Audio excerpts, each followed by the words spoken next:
best Eagles talk in Philadelphia. 97.5 The Fanatic. It's time now for Cuz Radio. What up, Cuz? Deshaun Jackson gets a block. Are you kidding? Talking with the Cuz. Go Cuz. How you doing? Stairs rips one into the night. Stolen by the doctor. Yes, he's got it. Here he comes. Way rock the baby to sleep and slam dunk. Look, Cuz, don't even try it, okay? Now here's Anthony Gargano. Why don't you get the hell out of here, Cuz? And a good Tuesday morning, Philadelphia. I'm Andrew Salchunas alongside Jamie Lynch. Jamie, good morning. Hello. How are you today? Sleep was not great last night with two little ones crawling in. The storms were wild. Yeah, dude, I hope everyone was okay. So there was a tree. I got nothing. There was a tree down on Lincoln Drive on my way in, so that was fun. That backed that up a lot. But yeah, I woke up in the middle of the night to it looked like the lights were on in our room because the lightning was so intense. I had some lightning, and I walked outside and the ground was wet, but yeah, nothing crazy. So our oldest came into our room, I think a little scared because the thunder was booming. Yeah. And then the youngest is cutting her canine, so I think she was miserable. Dude. So we had two girls, sleeping kind of. Coop's got the molars coming in right now. And kids sleep with they get the Jimmy legs and stuff. They're always kicking and moving and constant. Kids don't chill when they sleep. No, and you're not sleeping because of it. Yeah. Now they're asleep. They're just moving around. Yeah, they're just Jimmy just legging. all right, this cool. is This is my life awesome. now. Yeah. Can't wait to go to work exhausted. Yeah. So I hope everyone was okay yesterday. I saw there was a tree that was down in Fishtown, and so it was right there. Yeah. But we barely got any of it. So hopefully weather's weird like that. Yeah, weather is weird. So hopefully everyone's all right. I'm going to get into the Eagles to start the show today. And it's funny because it's June 27th. It's funny. I heard a Eagles chant leaving the Phillies game last Thursday. Did you really? The Schwarber error game. I don't know if you saw the highlights. Yes. I caught. So at some point today, spoiler, I caught up on the Phillies. So leaving the stadium, and I see this guy just go, and he's smiling. That's awesome. But I was just like, oh, we're already there? All right. Yeah, but here's the thing. So, Anthony. Anthony's all football. I got the itch. 150 days before kickoff. I'm okay taking the time. I love the summer. I'm a big fan of the summer, and of course, I'm a big fan of the Phillies, and I can watch every single game with no problem and not wish away the summer. But you said something yesterday that kind of put my brain in a pretzel, and it made me really think about the Eagles a lot. And then, of course, there was another national media member that talked about the Eagles yesterday in a not-so-great way that we'll react to coming up soon later on this hour. But you said something yesterday. It was a mid-June concern of yours. And it's not that you believe this is happening. Let me make this clear. But you kind of had a dark fear that maybe Jalen Hurts could regress a bit this year. Not to 2 seasons ago. But I just think he was I don't want this to sound like a negative, but it was almost too much too quick that I feel like that's hard to meet again. Yeah, you know what I mean? Dude, I don't think you're crazy with thinking. He was the runner-up for MVP. Yeah. Behind Patrick Mahomes. It was insane. And there are quarterbacks named Joe Burrow and Justin Herbert, and all of a sudden people are jumping on the Trevor Lawrence bandwagon because he's starting to come into form a little bit. But Jalen Hurts played out of his mind to the point where if he doesn't get hurt for those 2 games, he may win MVP. He probably does. Week 14, on Bet Parks, he was the MVP favorite. He was ahead of Patrick Mahomes prior to the injury. Right. It's just, it was such a skyrocketing turn from the year prior. I feel like that's a hard thing to duplicate. And I'm not going to go on Marcus Hayes on you and say his insecurities are what makes him good and stuff like that. But I think the natural fear is, can he get back to that level consistently? Mm-hmm. Because he's paid like that now. So I think the pressure ramps up a little bit on him. And the overriding thing of why I was thinking that was because the Eagles never really seem to meet our expectations, whether it's positive or negative. Right. They always just seem to do the opposite. If we think they're down, they come out and win the Super Bowl. 2 years ago, they make the playoffs. Yeah. I thought they were going to be a 6-win team. Yeah. They just decide. Nick Sirianni goes, you know what? We're going to run the football 60 times a game, and they get to the playoffs. Yeah. And, there hasn't been a repeat division winner since 2004. Yep. There's just something weird in the NFC East with repeating success. So let's make it clear, the Cowboys were right behind the Eagles last year. It's not like the Cowboys Jalen Hurts had to play. Team. Right, exactly. In Week 18 to secure that. So it was just kind of like the pessimistic itch prior to football. You had a dark fear, which a couple of years ago, I had a dark fear that the Dallas Cowboys would finally break through and actually run the NFC East for a little bit and maybe even be legit playoff, like Super Bowl contenders, because this is when they had their offense set and all they needed was a couple of defensive players. And look, they end up getting Parsons and Trayvon Diggs, but it's the Dallas Cowboys. It's like the LOL Mets. Yeah. Something always seems to happen where they collapse or things just aren't going the way everybody expected them to. So I had that dark fear about the Dallas Cowboys. You kind of have this slight fear. You're not saying it's fact. I still think he'll be good. Right. But I worry that he's not going to be able to match what he did last year. Right. Like last year, he was a top 2 quarterback. I'm hoping, and I still believe, that he'll be a top 10 quarterback. He's the best quarterback in the NFC, which is a nice comfort blanket here in this discussion. But can he consistently repeat that? Right. And so that's like one thing that's on my mind. But I still think he's a top 10 quarterback this year. And look at the weapons around him. It's not it's insane. It's not like he's going off of that season and is now throwing to Todd Pinkston and James Thrash. Right? Like, no, he's still throwing to A.J. Brown and Devontae Smith this year. He's still throwing to Dallas Goedert this year. They think they were just rated by either ESPN or PFF as the third best talent position group. Right. And that makes sense. That they should be up there. You have DeAndre Swift. You have Rashad Penny. You have the incredible offensive line that you have in front of you. So it's not like, even if he takes a step back himself, he still has a lot to work with that he's going to be okay, which means the Eagles are going to be okay. And there's just been so much talk since the season has come to an end that they're not going to be as good this year as they were last year. And I don't see it. Like, the conversations have been, let's go through it. They've lost too many players, right? Well, they lost both coordinators. They've lost both coordinators. You lost Javon Hargrave, who was a big one. Yep. Even though it's T.J. Edwards, not Ray Lewis, he's your starting middle linebacker, signal caller. Marcus Epps actually was pretty good last year, and now you're going with an undrafted free agent in Reed Blankenship unless they make some sort of signing. Terrell Edmonds, too. Right. But he's no guarantee to start. Yeah. Like, he's fighting for a job. But offensively, you have gotten better. The only big change is right guard. Isaac Seumalo's not in the team anymore. You know, we've done a lot of shows together. I'm not the biggest Seumalo guy, but the way Kelsey talks about him, they love him. fear and a Lane little Johnson bit. does too. Yeah, like they say he's like an offensive lineman's offensive lineman. Right. Like, so the smartest dude on the line. And they know better than I do. Yeah. Right. So we'll see how that goes. But there just seems to be so much. And then, of course, you have you shouldn't really listen to other fan bases. Like, I shouldn't listen to Cowboys fans and their thoughts on the Eagles. No. I shouldn't listen to 49ers fans and their thoughts on the Eagles. But then you have the 49ers players. You have Kyle Shanahan. They still really believe that if Brock Purdy doesn't get hurt, which is ridiculous, they're winning the NFC Championship game. And again, Jason Kelsey and Lane Johnson know more than I do. I think Kyle Shanahan knows more than I do. Or maybe he doesn't. Maybe he's just an idiot. And he thinks that their team is better than what they are. They're a good team. The Niners are a good team. They will be the biggest contender for the Eagles to win the NFC this year.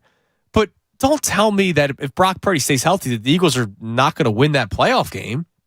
Like, they were getting to them quickly. Yeah. That's why he got hurt. He got hurt because Kyle Shanahan used the backup tight end to block Hassan Reddick. Right. That's not smart. That's not smart. So, I don't know. Like, I hear all these things, and dude, I don't get it. I don't see where the Eagles.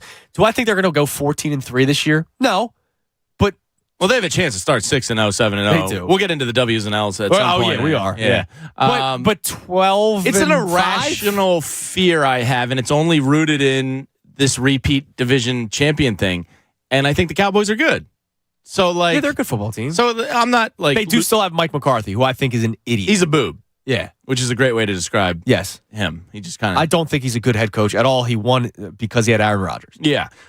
So it's rooted in irrationality that why hasn't there been a repeat division winner for 18 years yeah, or 18 years, whatever it is. It is crazy. It's weird. And the Cowboys were on your heels. But the Eagles have also been weird. Like, the whole Carson Wentz situation. Like, that was weird. Oh, yeah. They've been real weird. And before Carson Wentz, you had Donovan McNabb getting hurt. Right, like 06, he's hurt, so you're not going to win the division that year. Then the Dream Team thing was weird, and you could also look at the other teams. It's all been strange. Like, Robert Griffin III was supposed to be the guy moving forward for Washington. Yeah, it turns into Kirk Cousins.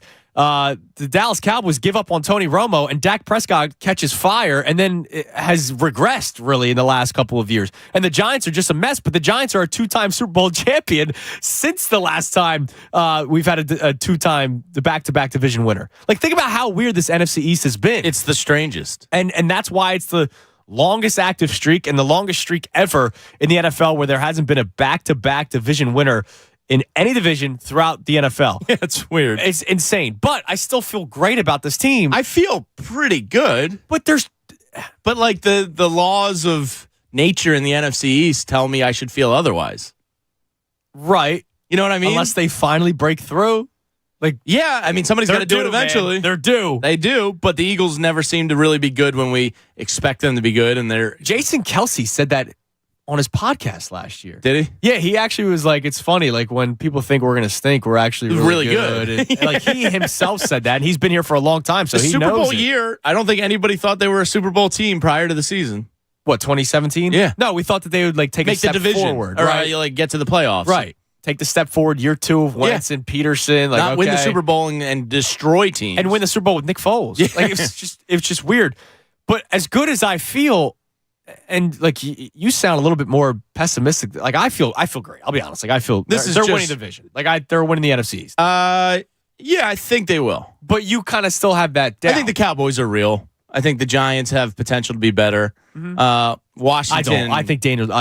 I'm number one Daniel Jones hater. It's so funny to me that they paid him all that money. And then he thought he deserved more. And Sam Howell in Washington is their entire season. So, like, if he's good, they have a chance to be okay. And I thought that team would be better at this point. But, you know, their defense is in shambles all of a sudden. Yeah, but it's definitely the Cowboys for me. I mean, it's the Eagles and Cowboys. They were right on your heels until Week 18 last year. That's true. I just feel good. But what I can't help but ignore are the talking heads. And it doesn't matter what network. It doesn't matter what news agency, doesn't matter what newspaper, doesn't matter what online publication. We had another talking head yesterday talking about the Eagles, and it was Colin Cowherd. And I know it is so easy for anybody, radio host, fan, you name it, to say, just ignore him or just ignore that person. Dude, I can't do it. I can't help. I've gotten better at it. The only person, there's one person, and that's Skip Bayless. He's the only person I've completely... I have him blocked on social media platforms. Smart move. It's great. He's the one person I've completely tuned out. But I can't help but see what Colin Cowherd said, then have to find the video to listen to it, and then go, dude, is this guy insane? And then I want to react to it and want to break it down, which we're going to do next. So coming up at the start of the next segment at 10:20, we will play the audio of Colin Cowherd. So Eagles are on my brain because you mentioned the Jalen Hurts thing yesterday. It kind of put my brain in a pretzel. And then Colin Cowherd had the stuff that he had to say, which he's trying to make a case as to why the Eagles aren't going to be as good this season as they were last year. And I don't buy anything he said, dude. I hope we didn't say the same things. Does he have Jalen Hurts regression in there? No, I'll tell you right now. There are things that I vehemently disagree with. Okay. Or I think he doesn't actually pay attention to what teams do during the offseason. We'll discuss it. 610-632-0975. So we're starting off with the Eagles. I'll just pose the question. Is there a regression season period? Not just Jalen Hurts, but for this team, is there a regression season on the horizon? I don't see it. I don't see 14 wins, but 12-5 still, I think, is good enough to win the division. And I still think that they are the best team in the NFC. The Niners are their biggest competition. And I think the Eagles can still beat them and get back to the Super Bowl. And I know the numbers. You lose the Super Bowl, it's hard to get back at it. That's the other part that was kind of like scratching at my pessimism. I get it. But like, I just look at this team and you look at the rest of the conference. I don't see some team that's going to be some surprise. Like the Lions were a surprise last year. They'll probably be a little bit better this year. I think they're 4th or 5th in odds to win the NFC. But I don't see.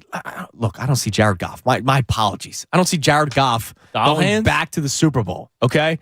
So we're starting off with that. We also got a lot more for us. We got the Phillies. We got a ton of rumors. More Red Hot Cubbies. Red Hot Cubbies. Yeah, they're on fire. Rumors with the Sixers. Rumors around the NBA. So we'll do the NBA slop at noon. We'll do the vault at 11:10 with Ray Dunn.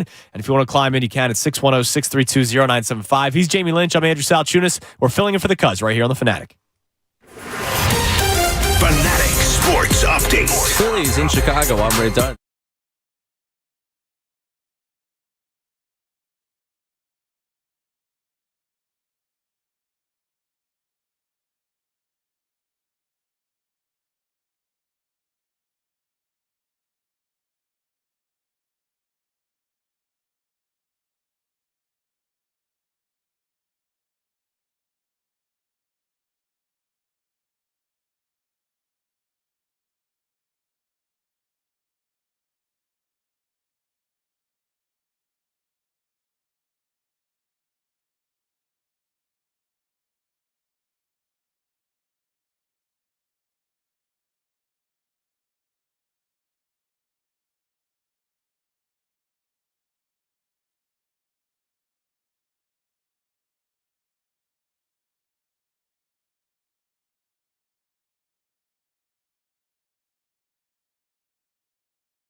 you have a shot. Now, I'll be honest. I did not think he would become a top 10 quarterback. Me and either. he did last year. He was top 2. And so can he be in the conversation top 10 quarterback every single year? I absolutely believe that. And so that's why I think the Eagles are still going to be fine. And that's why when I hear all these talking heads tell me about the Eagles are going to regress this year as a team, not just Jalen Hurts, but as a team, I scratch my head because I look around the offense. I still look at the players they have on defense, and I look at the weak conference. And yes, the schedule is tough in the back half, but you have a weak schedule in the first half. I can't help but think, all right, this team's going to be right back where they were last year, and that might be naive of me because I know that doesn't happen every single year or rarely does, especially when you lose the Super Bowl. But I feel good. So here's what I want to do because I can't get enough of it, apparently. Like You're sick. I can't quit it, and we'll discuss that as well. But Colin Cowherd yesterday. What's that? Did you ever watch Boardwalk Empire? Yes. The guy, he was like a federal agent. He's a famous actor now, the tall guy, and he used to like whip himself on the back. It's I know exactly what you're talking it's about. the old Catholic like And self-punishment he was thing. cheating on his wife, his pregnant wife. That's kind of like you with Cowherd. You're sitting here in a corner. No, it's national media, period. Yeah, in boxers, whipping yourself. Because I think I go, not that I'm doing. Why are you doing this? I could be doing that job, but I literally go, wait. So you're just saying that? Why? Like because you're going to get a reaction, you're going to get a lot of money. Good for you. I guess if I could play the game, I would. I think Cowherd of all the take guys out there is the least offensive, but he's still clownish at times. Well, this is clownish. Okay. So here's what Colin Cowherd Because I have not said listened to it yet. yesterday on his show, The Herd. Not a bad. I mean, for It's not bad, yeah. his name's Colin Cowherd. Like go for it. But it was on The Herd. Here's Colin Cowherd explaining why the Eagles are going to take a step back this year. Now we have to tell you a team that we think is really good, but there's some blinking red lights. Ooh. Remember Philadelphia, Jalen Hurts, second year starting last year, runs more per game than any quarterback since Lamar Jackson. Got hurt. Little wide receiver drama, A.J. Brown. What? Leading rushers gone. Offensive line is really, really old. What? And the other thing is Nick Sirianni gave up play calling, and then they got really good. They lost both coordinators, including the play caller, Shane Steichen, who's now coach for the Colts. I know, Eagle fan, you know you're getting back to the Super Bowl, but there's a lot of blinking lights here. All right, let's break this down. Let's start one at a time. So I love how the beginning. Can you just play the very beginning, the tone about everybody thinks the Eagles are going to be good? Just play the beginning for me, Ray. Now we have to tell you a team that we think is really good, but there's some blinking red lights. Yeah, blinking red lights. They're supposed to be really good. So here's the blinking red lights. He talks about Jalen Hurts and the amount of times he carries the ball more so than Lamar Jackson.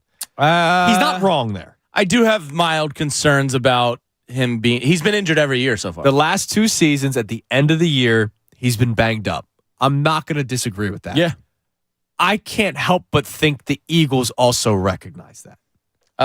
Yeah. They know that his legs are a part of his explosive, ability on offense. But maybe instead of carrying it 18 times against the Packers, you carry it 9 times against the Packers that game. The games where you carry it 10 times, you're down to 5. Maybe you start cutting that in half because of the running back room that you have in front of you and because of the weapons you have in front of you. I hope they recognize that. I would hope, but I guess this is part of my fear also, because if that does become reality, it's part of what makes him great.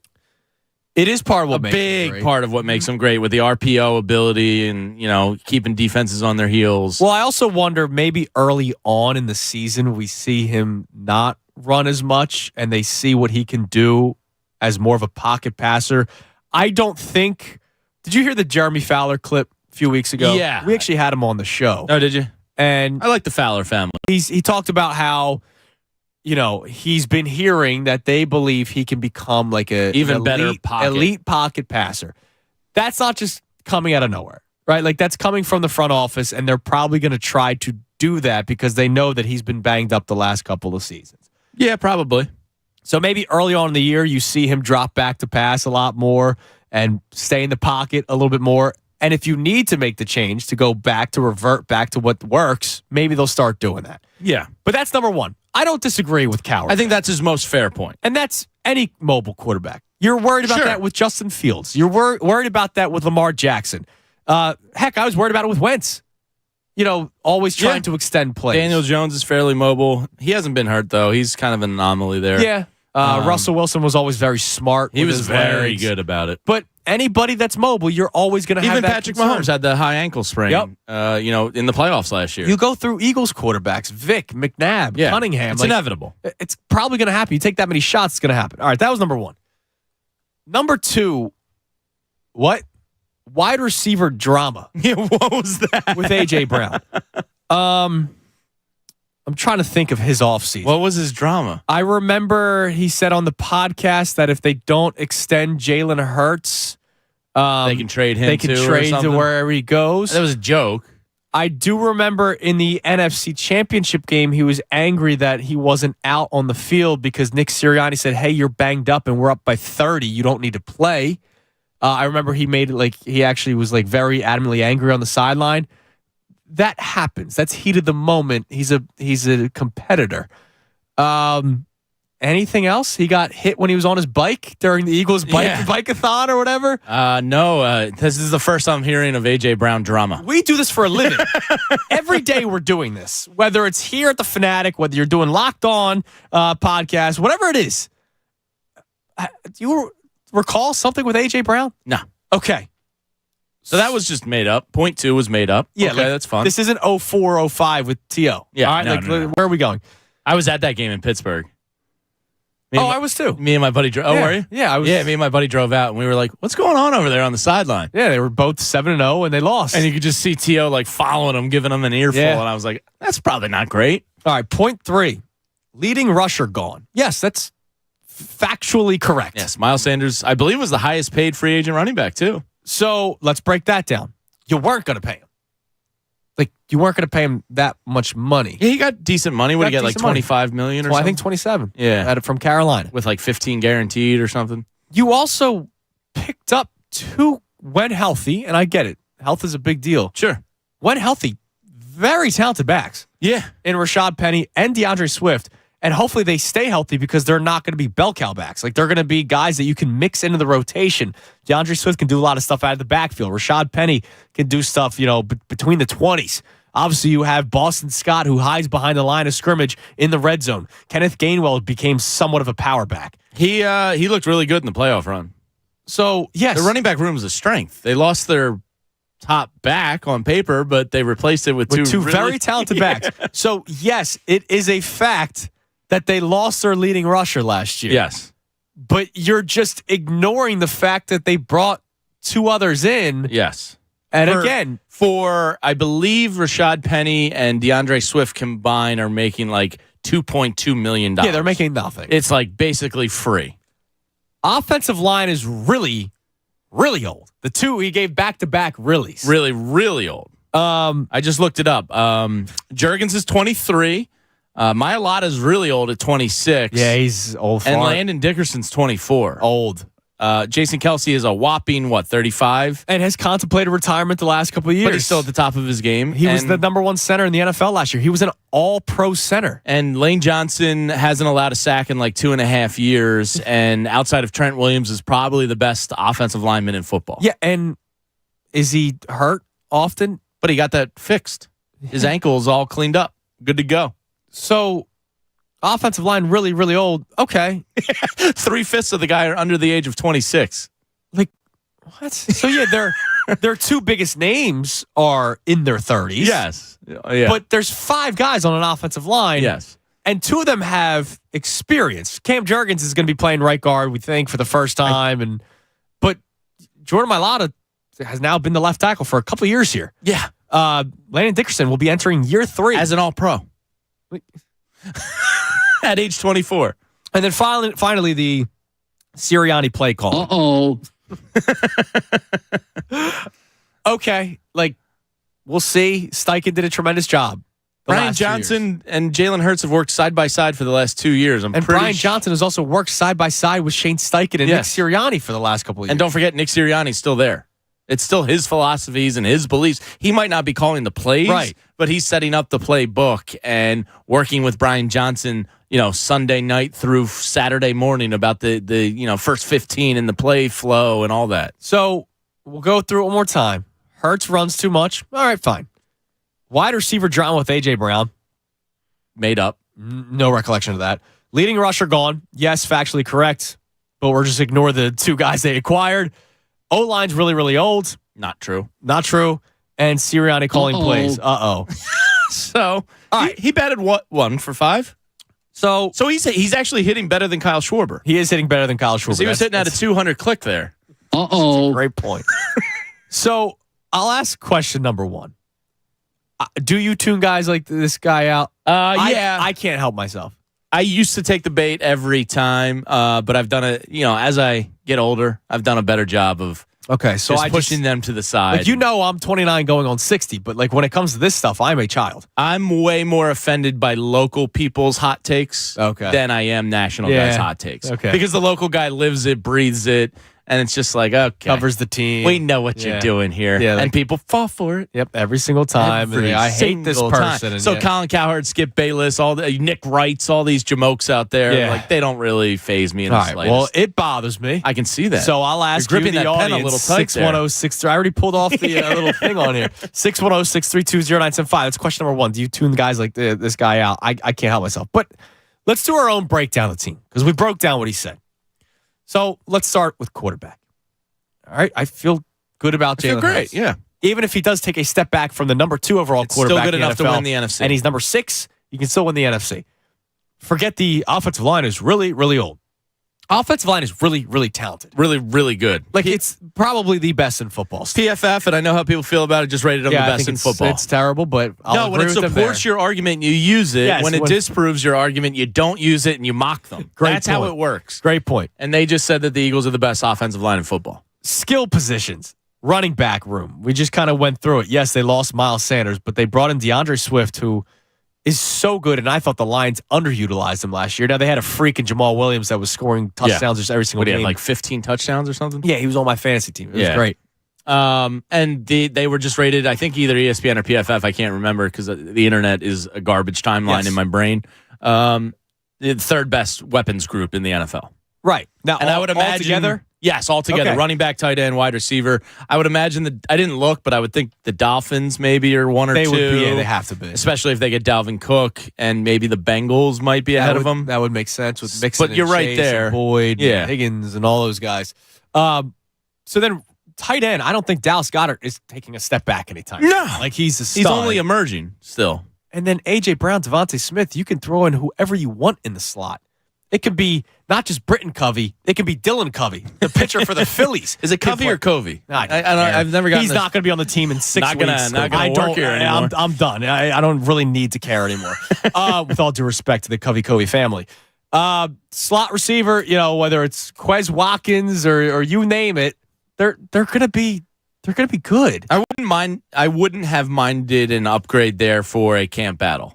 Not saying it needed to be DeAndre Hopkins because that's irrational, but somebody that could really give Quez a run for his money. Yeah, I've been pushing. Who's the little guy that used to be on the Cowboys? Oh, and then was Beasley? The Bills. Yeah, Beasley. He's actually perfect, even though he kind of is. He's insane. He's actually perfect playing out of the slot.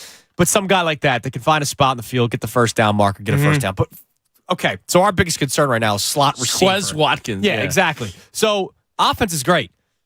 Defense, that's where the questions fall. He barely talked about the defense, right? And if I was doing a real breakdown where I actually knew the team, I would have focused on the defense. Yeah. You still got a great elite pass rusher in Hassan Reddick that's going to help out everybody else. You would hope that Jordan Davis takes a step forward in year 2. He better, because the team said, look, we have the luxury of having this rotation, and he's further along than people think. We just don't really need him right now. Now you need him. So I hope they're right. Jalen Carter is going to be insane. Should be a beast. It should be a beast. Fletcher Cox, even though I was kind of cool with him leaving after this past season, but whatever, he's still here. Brandon Graham's going to be a rotational guy. He's going to still do some things. Josh Sweat is going to do some things. I know you're a big sweaty man. Oh, sweaty season. You love Sweat. I love Sweat. So they don't have an elite Except defensive yesterday, line. Sweat and the humidity. That's not a good Sweat. Josh Sweat, he's a good Sweat. I don't mind it. Ugh, the humidity's disgusting. You have an elite pass rusher. You don't have an overall elite defensive line, but you have a pretty damn good one that you still feel good about. They lost Javon Hargrave. I don't think they're going to go from 70 sacks to 20 because they lost Javon Hargrave. No, but they probably will. They'll take a dip. Yeah, They were, 15 more sacks than the Chiefs Something that were like second, that. something like that. Yeah. So, yeah, it's going to come back down to earth a little If bit. Jalen Carter could get you 4 to 5 sacks, I'd consider that a win for year one. And maybe Jordan Davis actually gets like 1 or 2. Yeah. Or it's just a run block or run stuff or line stuff or whatever. It's going to be fun to watch those two play, though. Oh, my God. They're just going to Because I don't know if you saw the quotes from OTAs, if it was Carter or Davis. He just said, like, we have this understanding of one another that most young players in the league don't. He said, whoever said it was like, the other one can just look at me and we know that we're going to run a stun here. Like, we don't have to, like, we have this communication on the field. And I was like, that's pretty awesome. That's pretty awesome. Well, when you play that much together, you can do that. And then when the guy behind you, middle linebackers, Nakobe Dean. He better be good. They need him to be good. Because this is the big concern with the team. Right. Because linebacker. TJ Edwards We're back, baby. The Eagles are back. We got linebacker concerns. TJ Edwards was very good last year. He was really good, yeah. He was very good last year, and he was your signal caller, so you're going to miss that. But hopefully Nakobe Dean can take that step and, become the player that we were all excited for when they drafted him and what we all think is a steal in the third round. Are you all Nicholas Morrow'd up? Yeah, sure. Yeah. Let's go for it. Corners. I'm sorry. I know it's hot takey nowadays. Darius Slay had a good season last year. He was very good. There's people that, look at his numbers. He actually wasn't all that good. He was great. He had like 3 bad games, and unfortunately, one of them was the Super Bowl. Like, unfortunately, he did not play well in the Super Bowl. Everybody in the secondary had a bad Super Bowl. It was terrible. So it wasn't just him. So I still think Darius Slay is good. James Bradbury is very good. He was one of the 2 or 3 highest rated cornerbacks last year. Avonte Maddox is still a good slot corner. Really good slot corner. Safety, I have my concerns. Yeah, linebacker and safety are the 2 question marks. I really don't want to put my bread in the basket of Reed Blankenship getting a lot of time. Ed Reed Blankenship. I really don't want to do that. I vehemently do not want to do that. Terrell Edmonds, Ed Reed Blankenship, and who's the third? I'm brain fart. Oh, the kid from Brown from Illinois, Sidney Brown. Yeah, not Kayvon Wallace, the next Brian Dawkins, because he went to Clemson, and he's the depth. Yeah, Kayvon. I don't think he'll be starting. They might still make a move. We'll see. I mean, the offseason is still young for Howie. Yeah, offseason is still young. I think they have close to $14 million available under the cap. I don't think they're done. I don't think so either. I don't think they're done. And I think obviously defense is the focal point at this point. So whether it's you mentioned Ngakoue the other day. Yeah, ESPN Plus had that as like their prediction for the Eagles before the year. Yannick Ngakoue. So you either get edge rusher or you get a starting safety. You get one of those two, you're in a good spot, man. Yeah, you're in a really good spot. Mostly because Jalen Hurts is the best quarterback in the NFC above everything else. And so that's why I hear what Cowherd said, but it's not just him. It's talking heads, it's 49ers players, it's just people that cover the NFL, and it's like this Eagles still don't get the respect I think they deserve. They just played in the Super Bowl. Yeah, like when Patrick Mahomes is coming off a Super Bowl loss, do people talk about him like, oh, are the Chiefs going to be able to get back? Oh, they say he's going to be back. Yeah, they're just like, oh yeah, he'll be back. And I'm not saying Hurts is on Mahomes' level yet. Patrick Mahomes basically said Jalen Hurts played better than him. He played phenomenal except for one fumble. Right, which phenomenal. Still I still don't understand. I can't comprehend. Did his knee hit the ball when he shifted? Like it was so on him. Maybe there's a magic bullet that shot the ball out. Maybe the sod father greased the ball up. I wouldn't be surprised that scumbag. Think. So I don't know. I think of this Eagles team, and yeah, sure, there's some concerns, but are they really concerns? No. Like, okay. My concerns, I told you, are irrational in that no team is repeated as division champs. I want a better punter than Sipos, the God. Yeah. Like, Jake Elliott's really good. Yeah, Jake Elliott's good. Special teams were good last year. Rick Lovato. What's his name? Christian Ellis, who apparently lit OTAs on fire. Was a special teams ace and might have a shot at starting linebacker this year. Let's do it. I'll get Christian Ellis up. I don't see where there's this big overall concern that the Eagles should take a step back this year. No, they shouldn't. The offensive line is really old. Uh-oh. I don't see it. 610-632-0975 if you want to react to it. Let's go to the phone. Let's talk to G Mama. What's up, G Mama? Hey, guys. Hey, Andrew. Welcome back home. Thank you. Okay, so the baby's good? Everyone's good? Everyone's great. What do you say, Coop? Yeah. All right, so here's my deal. I don't like that guy on ESPN. I never have. And he says so many stupid things. As far as Hurts goes, I think he found himself last year. I think he put all the parts together, and I think he's not going to regress at all.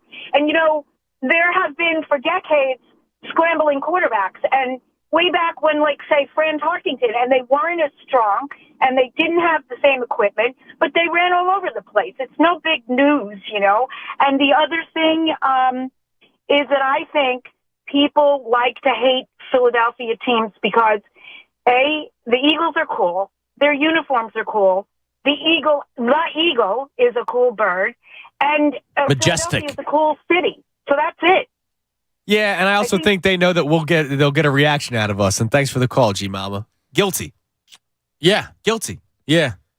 I will react to it. I've stopped caring. I found peace in life. I'm like the Dalai Lama now. I just get offended by the locals that do it. I'm proud of you, man. Thank you. I'm proud of you. 610-632-0975. I got that going for me. To jump in on the conversation. I also want to look at, so we got the vault coming up at 11 o'clock. So when we start the segment, it'll be 10 minutes before the vault. So before that, leading up to it, I want to take another step back, right? So we kind of overlooked the Eagles. And by the way, my apologies, because I've got a couple of tweets from Jamal Hutchinson and Jared Thomas. We didn't even mention Nolan Smith. Yeah. That's what I'm saying. Like, and I think it was Kempsky was saying at OTAs, like, he kind of thought he was a smaller, slender dude. But when he saw him at OTAs, he said, not only is he like jacked up, but he said his power on the field, you can see. Oh, people loved his bend. Yeah. I saw the videos of his bend that people were all fired up about. Yeah, he's a really fun prospect. Yeah, and that's somebody that we didn't even mention. Yeah. So it's gonna be a good team. But what I want to do is take another step back and just kind of overlook the NFC East and look to take a look at the NFC. I don't see where they take any sort of giant No, if step Brock back. Purdy, Sam Darnold, and Trey Lance are your biggest threat, and Dak Prescott is right there with them. And they've been trying to trade Trey Lance for 4 years now. I think you're in a pretty good spot. 610-632-0975. The vault at 11 o'clock right here, 97.5 The Fanatic.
Not one when you're.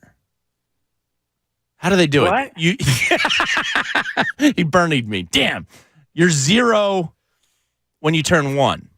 I think one of these cultures doesn't count your first birthday. I don't know what the hell you're talking about. All right. But all I know is scientists. In my head, it makes sense. I couldn't really read the full story because of paywalls, and I'm not going to pay. And Yeah. I'm not paying for the Wall Street Journal. Look No, at me. Like, no. do you think I'm a Wall Street Journal subscriber? Not at all. No. But they put out the tweet right before the show started today that South Korea is ditching the way it has long calculated age, resulting in everyone getting a year or in some cases 2 years younger. Sorry. When you're born, you're 1. Okay. Bang. Because you can't be 0. So you're actually older. I agree with it. Yeah, but you're not 0. You're 1 second. You're born The second 1. you come out, you are a second old. You're not or one. you're 1. You're not one. It's your first You're year not on one. Earth. Yeah, you complete the first year. You're Yeah, not 0. You get the 1. Yeah. You get the I support 1. this cultural movement. Like, this is my 29th year on Earth. I will turn 30 at the end of it. Yeah, but you're not 0. You're 1. Yeah, but you're a second old. That's why some of these parents go, oh, yeah, he's 19 months old. Like, no, he's a year and a half. Like, stop lying. Well, here's where I'll defend it to a degree. If you say the months around other parents of young children, nah. like I say Paige is almost 2. She's like 19 or 20 months, just, whatever. So just say she's almost 2. But if you're a parent that's also Period. going through it, you know where they are, like kind of on the baby scale. No. I agree with you. I don't try to The say other day, somebody asked, how old is your son? I said, he turned a year in March. Do the math. That's fair. You said do the math? Yeah. Why? It's so unnecessarily aggressive. That is a little meatheadish. Hey, just turn Do 1 the in math. March. It's your problem. You care about my kid? It was one of my buddies. It's not that big of a deal. But anyway, South Korea will be changing. So they found out something. People much smarter than you and I. Yeah, they're 1 when they're born. They're not 0. I don't think that's what No, it that's is. not how it works. That's not. You no. celebrate the first year of existence. That's not how this goes. They figured something out. I don't know if it's maybe life expectancy has changed. I don't know what it is. Again, I couldn't read past the paywall. So I'm really 39. If you were in South Korea, I'm just going to go with that. go fly to South Korea. So I get to have my 40th all over again. next year. I'm All sure right. you had a lot of fun. Now, Ray, how old are you? I'm 23. Okay, so you would still be legally allowed to drink. Yeah. So because you were out and about at the bars yesterday. It's true. He got locked Great in a time. bar during the storm. It's Yes. a good place Yeah, to and be. I was like, that doesn't sound terrible at all. no, not at all. In fact, after the first wave of the storm, instead of running home, we ran up the street to another one. We're like, oh, it must be over for one's the closer. night. And, well, it turned out that it wasn't over for the night. We got trapped in another one. We didn't All learn right. our lesson. Second time you learn. Well, you would still be allowed to drink, so that's Appreciate good. that. That's good. So yeah, I just want to let you know if anybody's flying to South Korea anytime soon, you're going to be 2 years Nice. younger. Shout out to Mark Bentz who sent me what I was talking about. It's called the East Asian Age Reckoning. Traditional East Asian age reckoning covers a group of related methods for reckoning human ages practiced in the East Asian cultural sphere, characterized by counting inclusively from 1 at birth and increasing at each new year instead of each birthday. Bang! Good for those who But I guess I'd technically be older. celebrate there, so. East Asian That would be culture. great. Congrats on being cultured, Jamie. Congratulations. I will continue on you celebrate the one at the first year conclusion. Yeah, I'm going to do that too. I see where the East Asians are coming from. The East Asian culture of age reckoning. Good for you, man. You didn't think we'd be talking about this today, No, did you? not at all. Yeah, You see? didn't think I'd tell you that you were 39 5 if minutes you were to in the South vault. Carolina. Yeah. 5 South minutes to the Carolina. vault. So it's not even that far away. South Korea, I meant to say. 5 minutes to the vault. So until then, I want to continue this Eagles conversation. If you're just tuning in, and we'll reset the show later on this hour. But basically, Jamie said something yesterday about Jalen Hurts, and then Colin Cowherd talked about the Eagles taking a step back, and we'll play that again later on the show, which I thought was all ridiculous. But to continue my point about the Eagles not taking a step back this year, let's look at the division real quick. Cowboys, I agree with you, will still be a force to reckon with, I guess. But I don't think like they're a 14-win team. I mean, they were last year. What was their record last year? They were probably 13 or 14 wins, right? What did the Eagles end up with? I black out. They were with stuff. 14-3. So then the Cowboys were 13, right? Didn't they finish with 12? I don't know. Look at the, I'm going to have to look it up there. I think they had 12 wins last year. So they're not that far off. Okay, they're not that far off, but I don't think they improved by 2 more wins. Or do the Eagles just... Yeah, they were 12-5 last year. Okay. I mean, they could get to 13 easily. Okay, yeah, it's 1 more win. They could also only get They to... could get to 10 They easily. could get to 11 easily. They could lose Sure. an extra game this year. I think they're slightly getting discredited because of the Eagles' success last All right, year. and you know what? So I think we they're should do that. I think they're a live dog for the NFC East. Yeah. All right, but we should do that. The Eagles' success and the fact that they are maybe better in some areas. Obviously, defense is going to be something we have to keep an eye on. But defensively, the Eagles or offensively, the Eagles got better. I guess. Yes, you lost Miles Sanders, but you added DeAndre Swift and Rashad Penny. And by the way, I wasn't a big Miles Sanders fan. I think you can make the case last year's Eagles roster was the most talented we'll probably ever see. Okay. So I don't know if you can make the case that But this I'll is say better. this. This I'll is say more this. unproven. I'll say this, and let's see if you agree with me or not. Ceiling-wise, Nakobe Dean higher than TJ Edwards. Yeah, potentially. Nolan Smith higher than Kazir White. Ceiling. Different positions. I mean, he's probably going to play a little linebacker, maybe. Okay. Like Hargrave, I'll still give the nod to over Hargrave. both Jordan Davis and Jalen Carter. Hargrave was a beast. That's the biggest He's a loss. beast, yeah. But I don't know, like these players that they lost. My biggest fear is Marcus Epps to Reed Blankenship. Like that's my biggest fear. Yeah, safety's a concern. But I still think Howie's got something up his sleeve. Like I don't think he's done. But that team last year, I mean, just bringing in Sue and Linval Joseph and like. You have Hall of Fame resumes all over that roster. A.J. Brown, Devontae Smith is, stud. Like sneakily, like the least talked about wide receiver in the NFL. But he's back here, and he's another year older and better. I just think last year's team is going to be hard to beat talent-wise. Okay. I do. All right, so Cowboys, we discussed that. Conference in general, you have the Lions. That could be a sneaky team. Yeah. The Seahawks, I think, had a very good draft, but it's still Geno Smith. They did. It's Geno Smith. Prove it to me. Geno Smith. Yeah. The Niners are going to be a very good team. In spite of their quarterback, yes. Right. But, like, Jalen Hurts played better than our expectations last year. Do you think Sam Darnold's going to play better than anyone's expectations this year? Probably not, no. Or Brock Purdy? No. Brock Purdy's now Tom Brady for a lot of people. Yeah, I think Brock Purdy will get a dose of reality this year in the NFL. He was solid. I mean, it was a good story, but it was what, 8 games, 9 games? Yeah. One team... I saw Jimmy G look good for 8 games in his career. Yeah. One team I kind of have a sneaky eye on, even though they are still in cap hell, but maybe Derek Carr helps the Saints out a little bit. I think they'll be better. I think they'll be better. And that division is pretty much wide open, right? So the Saints are probably... Yeah, I mean, the Bucs stink. The Panthers will see. Yeah, and then the Falcons... They had a good second half season after they got rid of Matty Rule. Falcons are going with Desmond Ritter. We'll see what's that is. I don't think he's going to be any good. So, yeah, the Saints probably win that division, but are they a real threat? No. Good defense. Derek Carr's average. Yeah. And then you go... Which average can be good. You go NFC compared North. To what you have. So you have the Lions. The Lions probably win that division. The Vikings will be... Look, who knows? It's Kirk Cousins. It's Kirk Cousins. Exactly. Like they were supposed to be very good last year, and they ended up being average. Yeah, now the Packers have to start their new life With post Jordan Love. Aaron Rodgers. And then Justin Fields was a lot of fun fantasy-wise, but the second they were down a touchdown with 2 minutes left, he wasn't getting them downfield. Yeah, so I golfed recently with a kid that just moved here from Chicago, and he's a Bears fan, and I was like, so what's the hype on the Bears this year? People really like jacked up about Justin Fields and the chances, and he was like, yeah, I guess. It was very like tepid, like, yeah. He's like a fun guy to watch, but I saw a couple of games last year where they were down a score. Yeah, if he can't do it with his legs, that's it. He hasn't proven yet that he can do it with his arm. Yeah, so I don't know. I look at the NFC, I go, all right, yes, Niners. All the good quarterbacks are in Cowboys, the AFC. Everybody. All of them. Except Jalen Hurts. Except ours. Which is amazing. Which is great. 610-632-0975. So we'll continue the Eagles conversation as we go along. Of course, we also have some Sixer stuff in store for you. Phillies later on. But right now, it's 11 o'clock. Time for the Vault.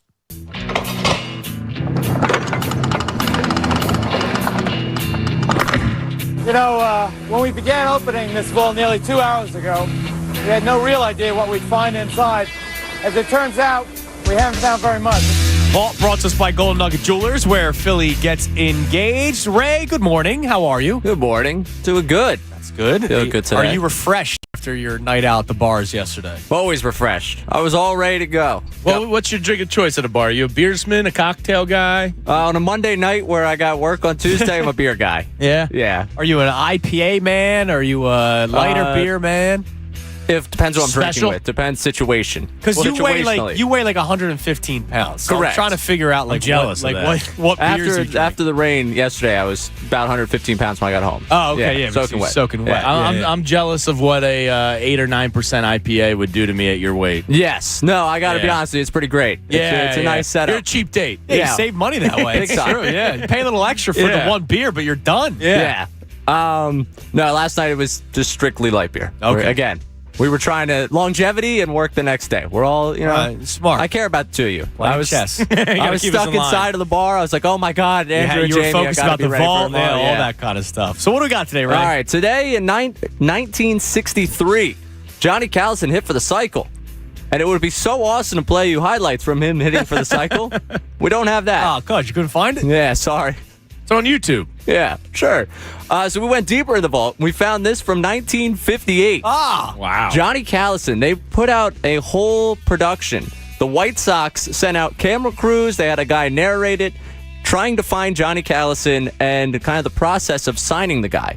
So here's a little sound of how that went.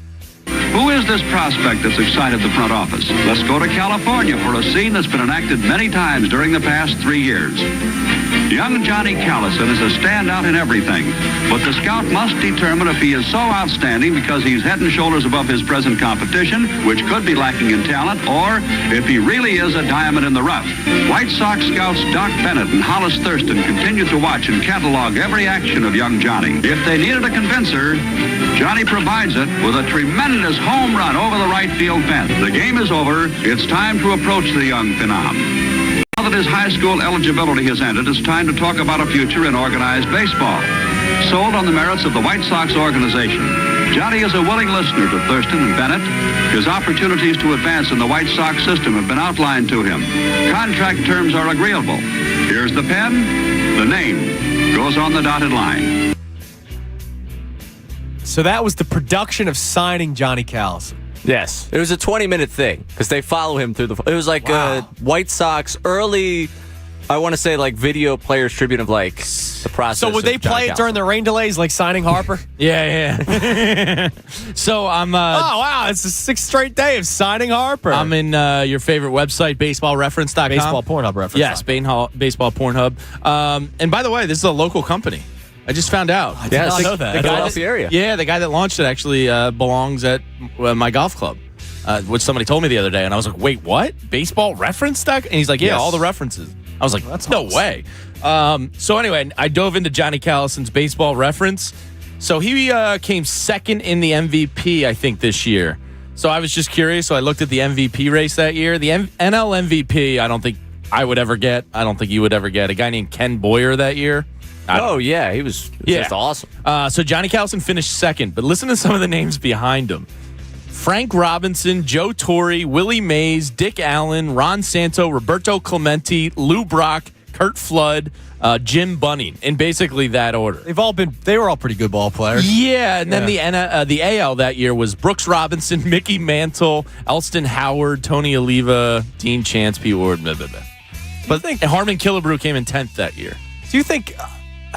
obviously, there was. It's like a Hall of Fame MVP voting But list. you know me. Like, I can go down a rabbit hole on baseballreference.com. And I love finding the guy that had, like, a 2-3 year great run. So Callison pretty much had like a 5-year, fairly 4-year kind of dominant run there in the middle. So was he like a one-time wonder in terms of MVP?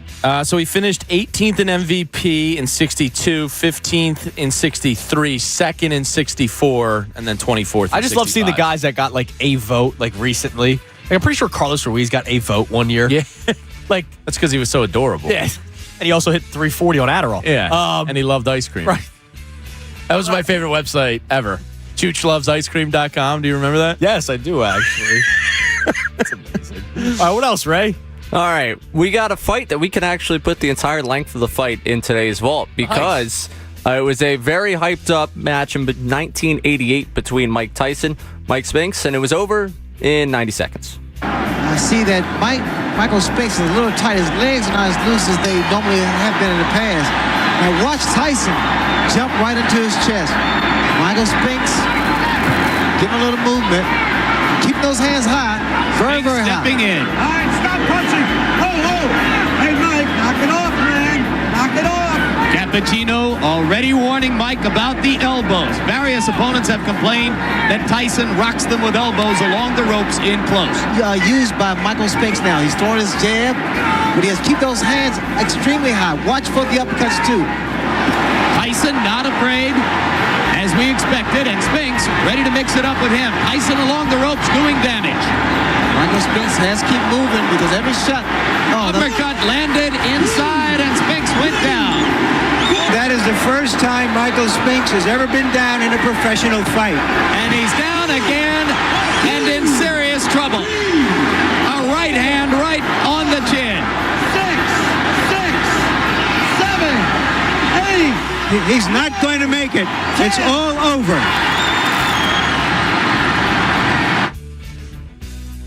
$90 seconds. Yeah, that's probably when people started going, wait, why am I paying for some of these Tyson fights? Right, yeah, exactly. I just dished out $80 for 90 seconds of action. I'm trying to think, like, what other jobs could you train for that long? And it's just over and it's done. 90 seconds. Like, I could prep for a show and easily talk 20 minutes straight. And before I'm like, oh man, I'm running out of stuff to say here. Like when it's like a Saturday night in August. Oh God! And all the teams are losing, and you're like, oh, geez, what am I going to say? I didn't have FanFest tickets. Who wants them? But I'm trying to think, like, dude, 90 seconds. Imagine how much he did, how much training he did, months and months weight of training, cutting, yeah, like all that kind of stuff, and you're just over. done. Like I feel bad for football players that get the non-contact, ACL tear in training camp. Yeah, because your whole year was geared around You stayed in shape all off season, right? Like I get like guys probably the first or 2 weeks into the off season, maybe they let loose a little bit before they start training again. Like I saw a video of Saquon Barkley doing incredible sprints up a hill where I think I would just fall backwards and roll down the hill.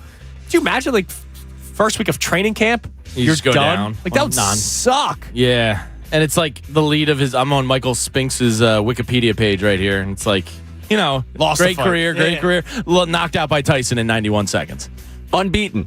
Yeah. In 12 years leading up to that. Yeah, that's crazy. Wild. That's, 90 seconds, it's all over. You're just done. Like, oh, wow. Spinks became, before that, the first reigning lightweight heavyweight world champ to win the heavyweight title. And then he got knocked out in 91 seconds. Incredible. What else we got today, Ray? All right. Speaking of something that someone became more known for than all the work they put in, yesterday, Kwame Brown came up in our conversations. Yes, he did. On this day that he got drafted. Sorry, he's not known for the NBA career. He's known for the rant that somehow Jamie had never heard. Here's Stephen A. Smith talking about Kwame Brown. Did LA give up too much to get a guy who has been labeled soft, although he puts up 19-9, which only 11 other guys do?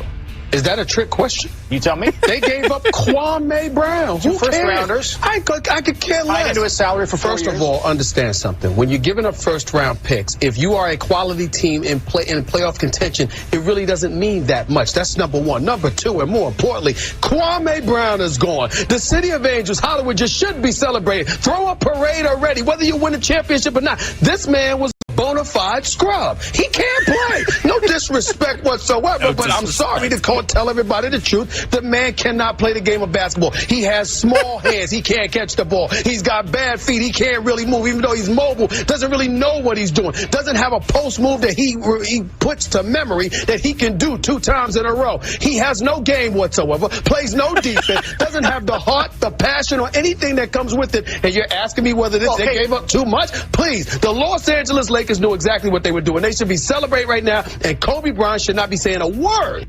So you don't remember that? Vaguely. By the way, you're welcome for the show prep for today. Oh, yeah. I made you get that yesterday. Yes. I knew, Ray. It was all part of my plan. Yeah, you knew. 2001, this day, Kwame Brown. I follow the Kwame Brown draft history. So I was working for the George Michael Sports Machine and NBC DC at the time of Kwame Brown. And I remember it was just like, what? Yeah, who? What? So I pulled up this draft. Oof. The best player out of the top 10 is Pau Gasol, and he's a Hall of Famer. Outside of that, you're looking at Joe. What year was this? This is 2001. So it went Kwame Brown 1, Tyson Chandler 2. Who was a rebounder, rim protector? He was solid, long career. Yeah, he played a while. Yeah, Pau Gasol, Eddie Curry, Jason Richardson, Shane Battier, Eddie Griffin from Roman Catholic, who I saw whoop LaSalle's Shane ass. Battier was pretty good, actually. Solid, yeah, And- really solid career. And who'd you say before him? Jason Richardson. Jason Richardson. Solid. If it wasn't for the injuries, Yeah. he was actually a pretty good ball player. He was one of the best dunkers I ever best saw. dunkers, but he could also hit a three. Yeah, he could. He could shoot. He was a process guy. Or no, Eddie- he was part of the Bynum trade. Yes, he was. Eddie Griffin, 7. Digsana Diop, 8. Rodney White, 9. And then Joe Johnson, 10. But even if you keep going, like, the draft is generally pretty Didn't trash. Joe Johnson play for a team last year? He was in the big 3, I know, and he was like but lighting I thought it up. like something happened where he was. I think I was at the re-signed. point Was where that I was the- like, the Sixers should bring him in. Is that the COVID situation when Joe's- they're signing guys? I saw Joe was because I remember he was in the big 3. He played one game in the 2021-22 season for the Boston Celtics. They Wow. signed him to a deal. He played one game. He was 40 years old. And they drafted him that year at number 10. Oh, that's amazing. The So Joe Celtics- Johnson made his return. The Celtics had 10 and 11 that year. They got the 11th pick from Denver, and they took Joe Johnson and Kedrick Brown. I do remember when they signed him because he had last played in the 17-18 season. So it was 4 years. And I remember going, wait, hold on. That Joe Johnson? Like the same Joe Johnson has been out of the league for 5 years now? I always loved ISO Yeah, Joe. I think he went big 3 and then came back for 8 because he games was for lighting up the Boston big Celtics. 3. He was like, bombing like Steph Curry. That trade, the Kwame Brown for Paul Gasol. The Lakers also traded that Javaris Crittenton. Oh, yeah. From Georgia Tech, I believe. Are you actually Yes. being serious? Yeah. Good for you. Am I right? You I have don't know. Click on Javaris Crittenton, bro. I think he was. He Pops up right away when you click Javaris. I think he was the guy that Gilbert Arenas. Georgia Tech, yeah. I think he's the guy that Gilbert Arenas brought a gun into the locker room because he either owed him. Like, I think he was a part of that situation. Yeah. Oh, he was. Is the Gilbert Arenas thing in his Wikipedia? I don't know, but he was. Because that was over a card game on the plane, and money was sent owed. to prison. Oh. Guilty to manslaughter. Oh. But he was released in April of this year. Well, I hope he gets his life on track. So there's that. Yes, the Gilbert Arenas thing. Yes, I Yeah, thought you're right. so. Wow, Yeah, look yeah. at you. You're all Crittenton up. I got good Javaris Crittenton knowledge. All right, well, that's a great vault. I love just hearing the Kwame Brown thing from Stephen A. Smith. That was speaking awesome. of botched drafts, yeah, my buddy sent me this link today from NBA Memes. He says, not many people talk about the worst draft fumble ever. The Timberwolves passing on Steph Curry twice. Yeah, it was Jordan. No, Come on, what do you got? From Syracuse? Yes. he was the point guard. Yes. Oh, geez, what was his initials? JF. Oh my God, dude. I remember he played. He was like 5'11". He played all 6 overtimes in a game and like didn't take a minute off. Oh, that'd be Johnny Flynn. Cuz. Johnny Flynn. They took And then Ricky, Ricky Rubio. Yeah, I remember that. And Steph Curry won 7th. Speaking of Steph Curry. Speaking of Steph Curry, thank you for saying that because I knew where you were going, obviously, because of our prep and show sheet right here. That's just Andrew. awesome. When So you I'm just- prep, what a look at that. time. When you prep, look what happens. You know what I just did? I just LeBron ooped it to you, and you I'm D Wade finishing it off. All right. So speaking of Steph Curry, I saw something yesterday, and there's Egan. I saw him tweet about it. He's all fired up. I love Steph Curry. Okay, so do I. But Doesn't oh my sound God, like it. chill out. I'll explain what we're going into on the other side. 610-632-0975. We also have audio from Brian Windhorst, the latest in James Harden and his saga that is this free agency period. We'll discuss that all coming up. But yeah, this Steph Curry thing. Come on, dude. This is ridiculous. 610-632-0975. Jamie Lynch. I'm Andrew Salchunas filling in for the Cuz right here on The Fanatic.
11:20, 97.5 The Fanatic. I'm Andrew Salchunas alongside Jamie Lynch, who's alongside Pat Egan.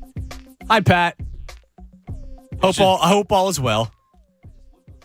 Your mic's not on. Yeah, it's fine. Now you're on. There you go. Yeah, it's fine. I didn't warn Ray. I just looked on Jamie's computer. Why do you have the 2001 NBA draft up? Like, I know today's the anniversary. Coach, can you print it out for me? I know today's the anniversary because I always do the This Week in Today in History segment on the show. So I always set it up on Tuesday. I stupidly did all of Today in History, and I did it for today instead of tomorrow. But so I it's deleted it tomorrow. all.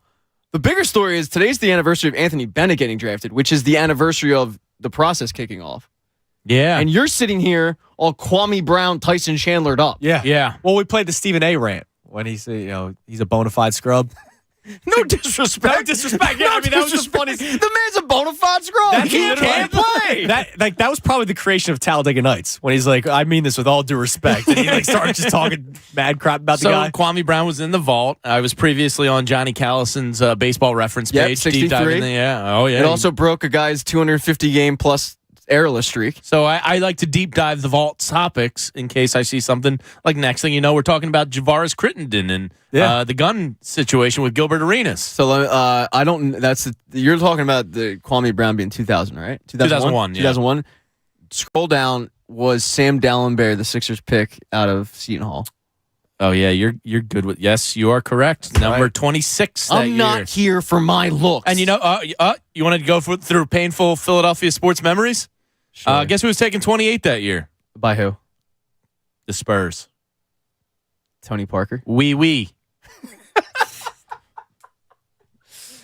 Oh man, We got Sammy slamming Dallenberg. By the way, we have a Samuel Dallenberg lunchbox in there. Yeah, he wasn't bad slamming Sammy. For a 26 pick, Sammy worked out. Yeah, I'd take that. But Tony Parker's going to the Hall of Fame. But Sammy's in the Hall of Fame for Seton Hall. Tony Parker wouldn't have been able to play with Iverson, obviously. Yeah. Cool. Yeah. Who are you kidding? Larry Brown promised Sammy D that he would take him, so he had to. This was a really bad draft overall. Yeah, I'm sure it was. It's pretty brutal. I've done that before. I've done the deep dives of former drafts and be like, we actually did for the 2016 MLB draft today. And I was kind of defending Moniak a little bit. And I said, if you look at the 2016 draft, it is absolutely gross. Isn't AJ Puck in that draft? AJ Puck was in it. Yeah. Jay Groom went 11th. I don't even remember this guy that the Sixers. I mean, I remember the name, but they took him 37th in the trade from the Clippers. Sam Clancy? No. Damone Brown from Syracuse. Oh, damn right, man. Probably had it sounds familiar, but I'd be lying if I remember. And guess who won second pick of the second round that year? Who? What team? Life is a Circle. Gilbert Arenas. Wow, here it is. The show is. This is why Pride we do of Arizona. this. All right, that's my time. How does an athletic wing from Arizona Real quick, go in the second round? That I don't know, but before you go, in all seriousness, he had off the field stuff. Oh, or off the field, off the court stuff. Well, like pulling guns on teammates in locker rooms or gambling and that was all alleged. But yes, it scared some teams off. Real quick, sit down before you go, because I saw you tweet positively about this, and you're a big movie TV guy, so this kind of plays into some other stuff. Yeah. And we'll get to this Brian Windhorst audio in a minute about James Harden. Oh, what a tease! Yeah. So this guy's good. I saw a trailer yesterday that you also saw, and I sent it to Jamie and Ray. There is a documentary, and it's funny because we literally talked about the LeBron James. Is it a show or a movie? I saw it. It's a movie. Yeah, Shooting Stars. Okay. Oh, so that's the Buzz Bissinger book. Yeah, it's about really, his high school really team. good. I read the book. The book is good. And I'll be honest, I was kind of like, it's kind of weird that he's still in the league and they have a movie, but whatever. It's high school LeBron stuff. And by the way, it's more about his teammaats than him himself. Right. Okay. It's and that's actually fine. It's surprisingly good. Yes. They're making a documentary on Steph Curry. Who was probably going to be playing another, 5, 6 years? Yeah, he's probably got 5 in him. Why are we doing this? Why do you hate Steph Curry? I don't hate Steph Curry. Seems like you do. Why are we doing a documentary on an active player who might win again, for all we know? It's like he's not done. Give me one player that you would do a documentary of that retired. Give me one. Peja Stojakovic. No, I don't know. Give me another. Iverson. I don't know. Give me another. Give probably been done. Yeah, anybody. It has been done. You can't do Steph Curry. The guy is still in the league. You ready for a take? They don't have a LeBron one yet. Steph Curry's a top 10 all-time player and may have changed the game more than any player to ever pick up a basketball. I don't disagree with you. He's still in the league. The though. last part of that burned my eyebrows off. I now look like you. That's a take. That is a hot take. But think about his impact on the game of the basketball. amount of titles that they've won, and a lot of it's because of him. Not even that. Go to an AAU game and watch these kids bombing from mid-court because they want to be Steph Curry. No, you're not wrong, but your gripe is the fact that he's still in the league. He's still in the league. Like his story's not done yet. Is my thing. Like, but it needs to be. So what are you going to have a second part 2 like 6 years from now? But like 6 years from now, what's going to change that's going to add to the story? What if he wins 2 more times? But it's even then, it's another Warriors dynasty. He's got CP3 now. I just don't know if that's going to add to a document. I think the documentary is more of, I mean, I haven't seen it, but I'm assuming it's more of like his come up and what drives him and what makes him. Well, and then it was like his ankle injuries and all that. Yeah, because he was a stuff. bust for a while. But they have him winning titles in the documentary. Well, yeah, you got to end on a happy note. Yeah, but it's not titles are happy. But it's not. That's done. why we don't have know. documentaries. Like the other world championship they won 2 years ago was another great story. I'm sure they have it in there. But what if there's another one like that? I don't know. It like bothers me that he's still in the league. I'm more interested in his. Not upbringing, but like I remember hearing a story from the ABCD camp with him, and there was a guy there that was a coach or whatever, explaining the work ethic that this guy had, where he would show up 2 hours beforehand, and he would have like a full sweat going while guys were just like showing up, taking their. Well, God willing, that coach from the ABCD camp is still around in 5 years. Yeah, you can find the clip. And could tell that story. This is the most old man yelling in the cloud thing. You weren't going to watch it anyway. What do you care? Well, Andrew's soul is like 63 years old. Yeah, you're sitting there listening to records. Like, why are we doing docs on a guy that's still active? I saw the trailer yesterday. I was like, really? Oh, okay. But if it was, give me an Domantas Sabonis. Yeah, if it was Sabonis, you'd have no issue with it. I am in. Yeah, who was Valanciunas? If it was Valanciunas, he was in a documentary, but it was about Lithuania and basketball. It wasn't the story of Jonas Valanciunas. But if they had a Jonas Valanciunas documentary, you'd be there opening day at the Bourse. Absolutely. Watching it with 4 other Lithuanian people. And I'll bring in some Lithuanian meals. So I'm trying to think back, like, because Michael Jordan, you kind of missed this phase because you're a little younger. Yeah. He did like Come Fly With Me and Be Like Mike and these videos that weren't really documentaries, but they kind of were. They would and this was mid 90s, like height of MJ, maybe even early 90s. And it would kind of touch on his upbringing a little bit, his high school, and then like talk and then have him on a playground. And it would kind of be, it's not a documentary, but it was I get having a special. Like I get all that, but like this is like a legit documentary. I can't wait to watch it. I love Steph Curry. Like I think he is. It's great. He's perhaps my favorite non-Philly athlete outside of Shaq. Shaq is my all-time like favorite non-Philly athlete. Steph Curry's probably like our man Dan Baxter checks in. Steph's story can't even be that interesting. He's raised rich, born with great genetics, and given every opportunity. He's not wrong. No, but he was undersized. He wasn't a 5-star recruit. He went to Davidson. Like that. Yes, he was born on third base, but you still don't become the greatest shooter of all time. I'd rather see a Jimmy Butler documentary. I'd love that. That would actually be a really good one. I bet you it's probably been pitched to him, and he just he's probably like, no. Yeah. Did you see that? He said he wouldn't go to the Hall of Fame and shrine it. Come on, dude. Yeah, now like you're trying too hard. Harry Harden. It doesn't mean anything. I promise you. Ask anybody, and it's like, all right, dude. It's the NBA, not the NBA, the Basketball Hall of Fame. Like, stop. Don't you crap on my guy. Just stop. I'd like Jimmy. That's my guy. But I don't know. It's weird. I have the Jimmy Butler mindset and the grind set. I have the Jimmy Butler mindset with the Furkan Korkmaz talent.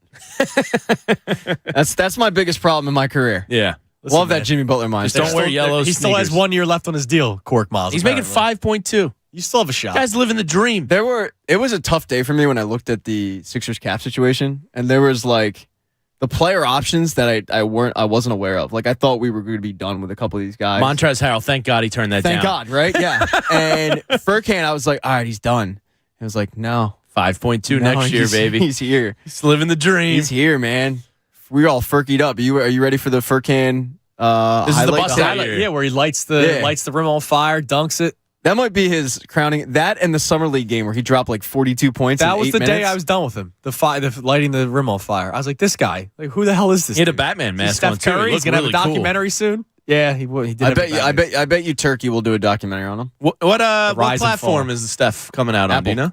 Apple? Apple TV+. Oh, it's gonna be good. Apple's When's it coming out? pretty good. I don't know. I'm gonna have to watch it. I want to say late July. Make sure you watch it, and then you could circle back and tell me. I'll give you a full report. Okay, and then when he wins another title in a couple of years, Then I can't wait to watch part two. Are they gonna? And is Mrs. Curry going to be a part of this? Not his wife. No, I mom. saw her in the trailer. Yeah. What? Yeah, I would. Yeah. Are you going to watch it? No. He's still playing. What do I? That's a complete. You know what I'll do? Because you can learn from it. Okay, boomer. Am I right? I'll watch this guy. Yeah. I'll watch I'm gonna game do my one. grass. I'll watch the Warriors' first game. Yeah, I'm going to actually watch sports. Yeah. I'm like, you nerds watching Apple. Me and Bob are gonna hang Apple, out it's that a fruit night. from where I We're come gonna from. drink beers. Yeah, we watch LSU baseball. I watched that last night. We're not watching Steph Curry. I did watch that last night. It was pretty entertaining. Was I the only one who didn't watch it? I guess so. So get it out. All right. You're not even a baseball guy. Yeah. Thanks for valor. thanks for stopping by. Appreciate it. By the way, when are the metal bats done? That freaks me out, dude. Yeah, they could. Dude, there was one I was watching. This is when they were down 10-2, and I don't know. Like Florida's now throwing all their young pitchers, and this dude ripped a foul ball into the crowd. There were, and I'm like, Jesus. The kid that came in relief last night for Florida in the second inning was 19 years old, a true freshman. Yeah, I was like, man. Yeah, but like these kids are. Oh, the LSU team look like they're just a bunch of meatheads, and they're metal bats. Like, yeah, they could really hurt somebody. Yeah. Do they have the MLB? I didn't notice the fence along the stands. Probably They not. did. They did. I think so, but like I don't know. I just saw one that like went into the fence and like I don't know, freaked me out. Yeah. All right, so you're not wrong. We have the Eagles conversation still up and open. If you want to climb it at 610-632-0975. But coming up at noon, we will be doing the NBA slop segment, which we're going to be doing every single day this week. Ray's going to give us all of the latest NBA slop, all of the latest rumors, and of course, there will be 5 minutes on Damian Lillard alone because, of course, more ridiculous stuff out of him yesterday. I'm tired. I think everybody's tired of Dame Lillard. Like, dude, you know what? Here's what I want him to like go to like Turkey, like go win there, like go grind somewhere else. I'm tired of you, Dame Lillard. But whatever. But if you want to come here, come here. Yeah, I'll take you. We'll in a love you. heartbeat. Yeah. We'll do that. I'll drive. Yeah, please. I will pick from you Oregon. up. I will take him across the country. So we're gonna do that at noon, but we'll focus on the Sixers right now. There was more rumors, I guess you could say, on James Harden, and this was from Brian Windhorst yesterday. So Ray, you texted us about this, so I'm looking forward to hear it. Here's Windy on the latest with James Harden. One of the biggest names, and we're going to watch what happens on Thursday, Friday, and into this weekend, James Harden in Philadelphia. The Sixers have focused largely their entire offseason on getting this deal done. I think that they're willing to give him the pay increase up to at the max contract or near the max, which he wasn't at last year. The question is years, and I don't know if James Harden can walk away from a championship-level team if the Sixers are willing to give him a long-term contract. If they're not, then I think you could see Houston come into play. But I think the Sixers are motivated to find middle ground here, and I think that they're confident they can get it done. All right, so long term, nobody's given him 4 years. Daryl better not. Daryl better not. And I don't. Why would Houston? I'll keep going back to it. Why would Houston give him 4 years? Yeah, if I'm Houston, I'm way more interested in Fred VanVleet than I am. Look, James Harden might sell some more tickets, but you have a young nucleus you're trying to build. Fred VanVleet would be a great younger type player to bring in rather than a 33 or 34 year old. And a guy who's going to hog the ball and is not going to really get his guys involved. Yeah, he's great for young players. We've heard that, but for 4 years of it, like I don't know. So long term, I don't think he's getting that anywhere. If he gets the 2 years, that's what you signed up for last year when you gave him the 3-year deal with the opt out after year one. I'm still okay with it, even though it's like weird for me to say because I could take or leave James Harden at this point. But if you have 2 more years of him, you still had a very good year out of him last year. Yes, but unfortunately, he kind of controls you fiscally. Like he's running the show. Yes, for sure. The only question is, can you keep it to 2 years? Because for me, 2 years is unfortunately best case scenario. 3 years, I start to get uncomfortable. I don't want 3. 4 years, I want to puke on myself.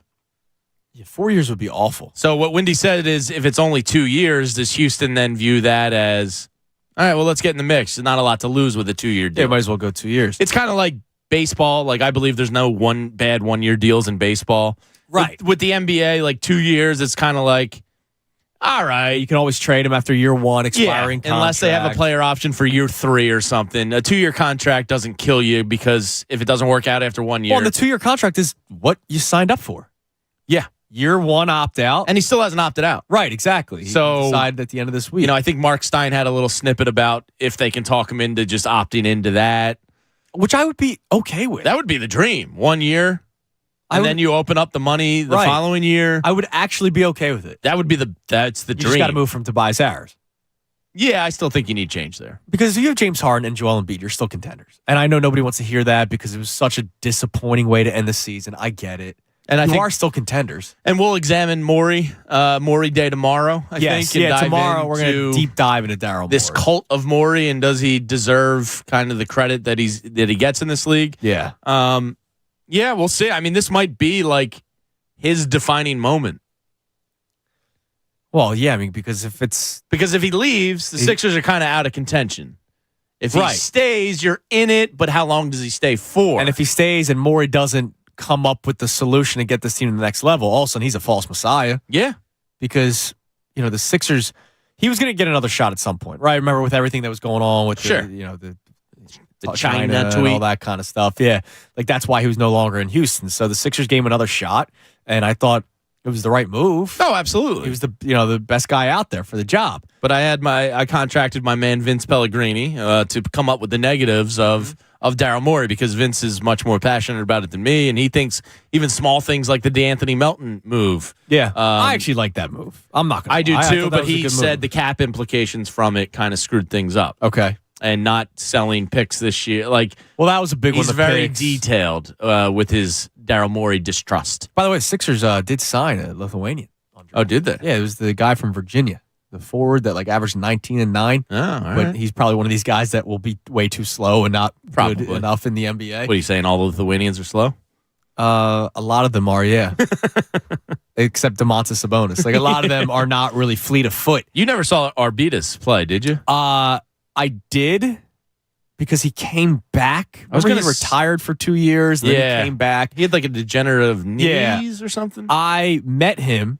He came to my Lithuanian church in Philly, and all I had on me was an Iverson jersey.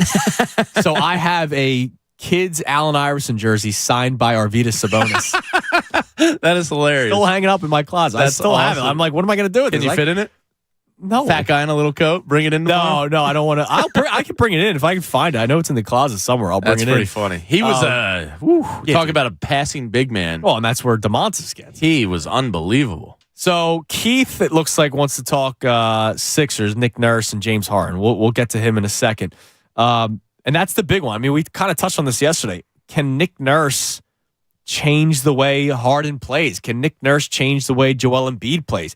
Can Nick Nurse change Tyrese Maxey? Not change, but get him more involved. He talked about it, that he would have used more Tyrese Maxey with the ball in the playoffs, and he would have had James Harden off ball. Doc Rivers, I think, wanted to do that, but James Harden didn't listen. So we'll see what can happen. Let's go to Keith on the cell. Keith, you're on the Fanatic.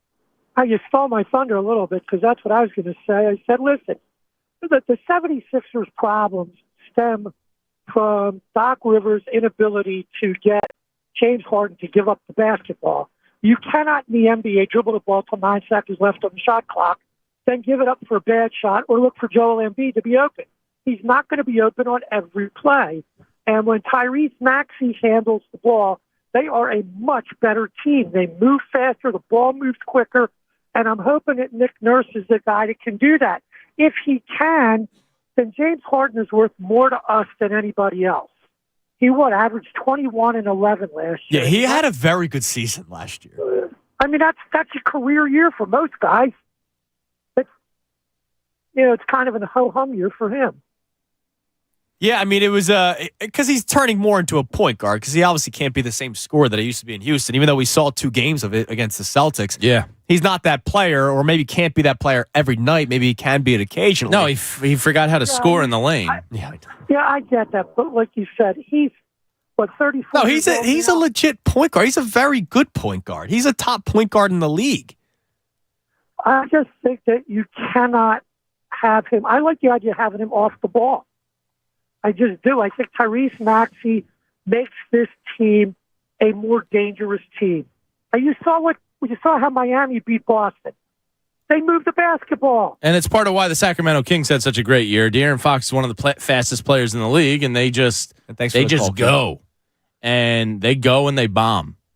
Yeah. And look, I've thought about the idea of just handing it over to Tyrese and saying, be a one and be fast and make this offense go. I'm sure Nick Nurse has thought a lot about that. I'm sure it's the backup plan if James then goes. The question will be, okay, can you do that with Embiid? Because Embiid's not going to be running up and down the court constantly. Well, I mean, that's... But you said something yesterday. He needs to get faster. You would take what? You said like 4 to 6 points off per game from Embiid? For 2 to 3 more assists. Yeah. Yeah. Yeah, I would. Because he's just, if he gave me outlet pass, you know. If he gave me 29 this year and averaged 2 more assists a game, I think that's a great trade-off. Okay. All right. Just because when you need it, there needs to be more movement with this team. Well, we're going to get more slop coming up at noon. The NBA slop segment, we'll be doing it every day this week as free agency begins Friday in the NBA. But I have a question regarding free agency and movement, right? Regarding slop in the NBA that we'll start the segment out with before all the latest rumors, because I saw a tweet yesterday that I knew. It's one of those things where I know this, but then when you see it, you're like, man, it's really that crazy right now? You know what I'm talking about? You've seen some before where you're like, I think I knew this. Yeah. But then you read it and you go, damn, it's worse than I it's thought. actually really that. So we'll discuss that coming up. 610-632-0975. He's Jamie Lynch. I'm Andrew Salchunas. Ray will give us the NBA slop at noon right here on The Fanatic. Fanatic Sports Update. Phillies on the road to take on the Cubs. I'm Ray Dutton. This update's brought to you by Coors Light. Philadelphia Union fans join Jen Scordo at PJ Willihan's in Malvern this Sunday from 3 to 5 p.m. for a Coors Light pregame event. Win tickets to a Union game and a chance to win a road trip to see the Union play New England with Phillies.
11:50, 97.5 The Fanatic. I'm Andrew Saltunis alongside Jamie Lynch.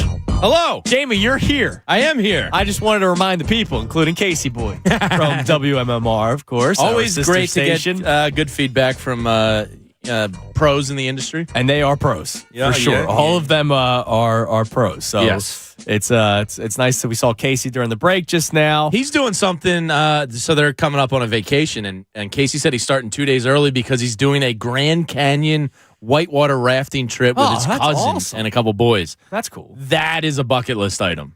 Yeah, when you're with like your friends and like tight relatives and you're doing something that type of awesome trip like that. Yeah, I saw cool. something, I guess because of the rains recently, waterfalls were coming in the canyon. Like the canyon had so much water. Oh, is that right? That it was like coming down and there was like these, kind of abnormal waterfalls happening in the Grand Remember Canyon. when the Grand Canyon, was it last year, Ramley had like this big hunk of like metal?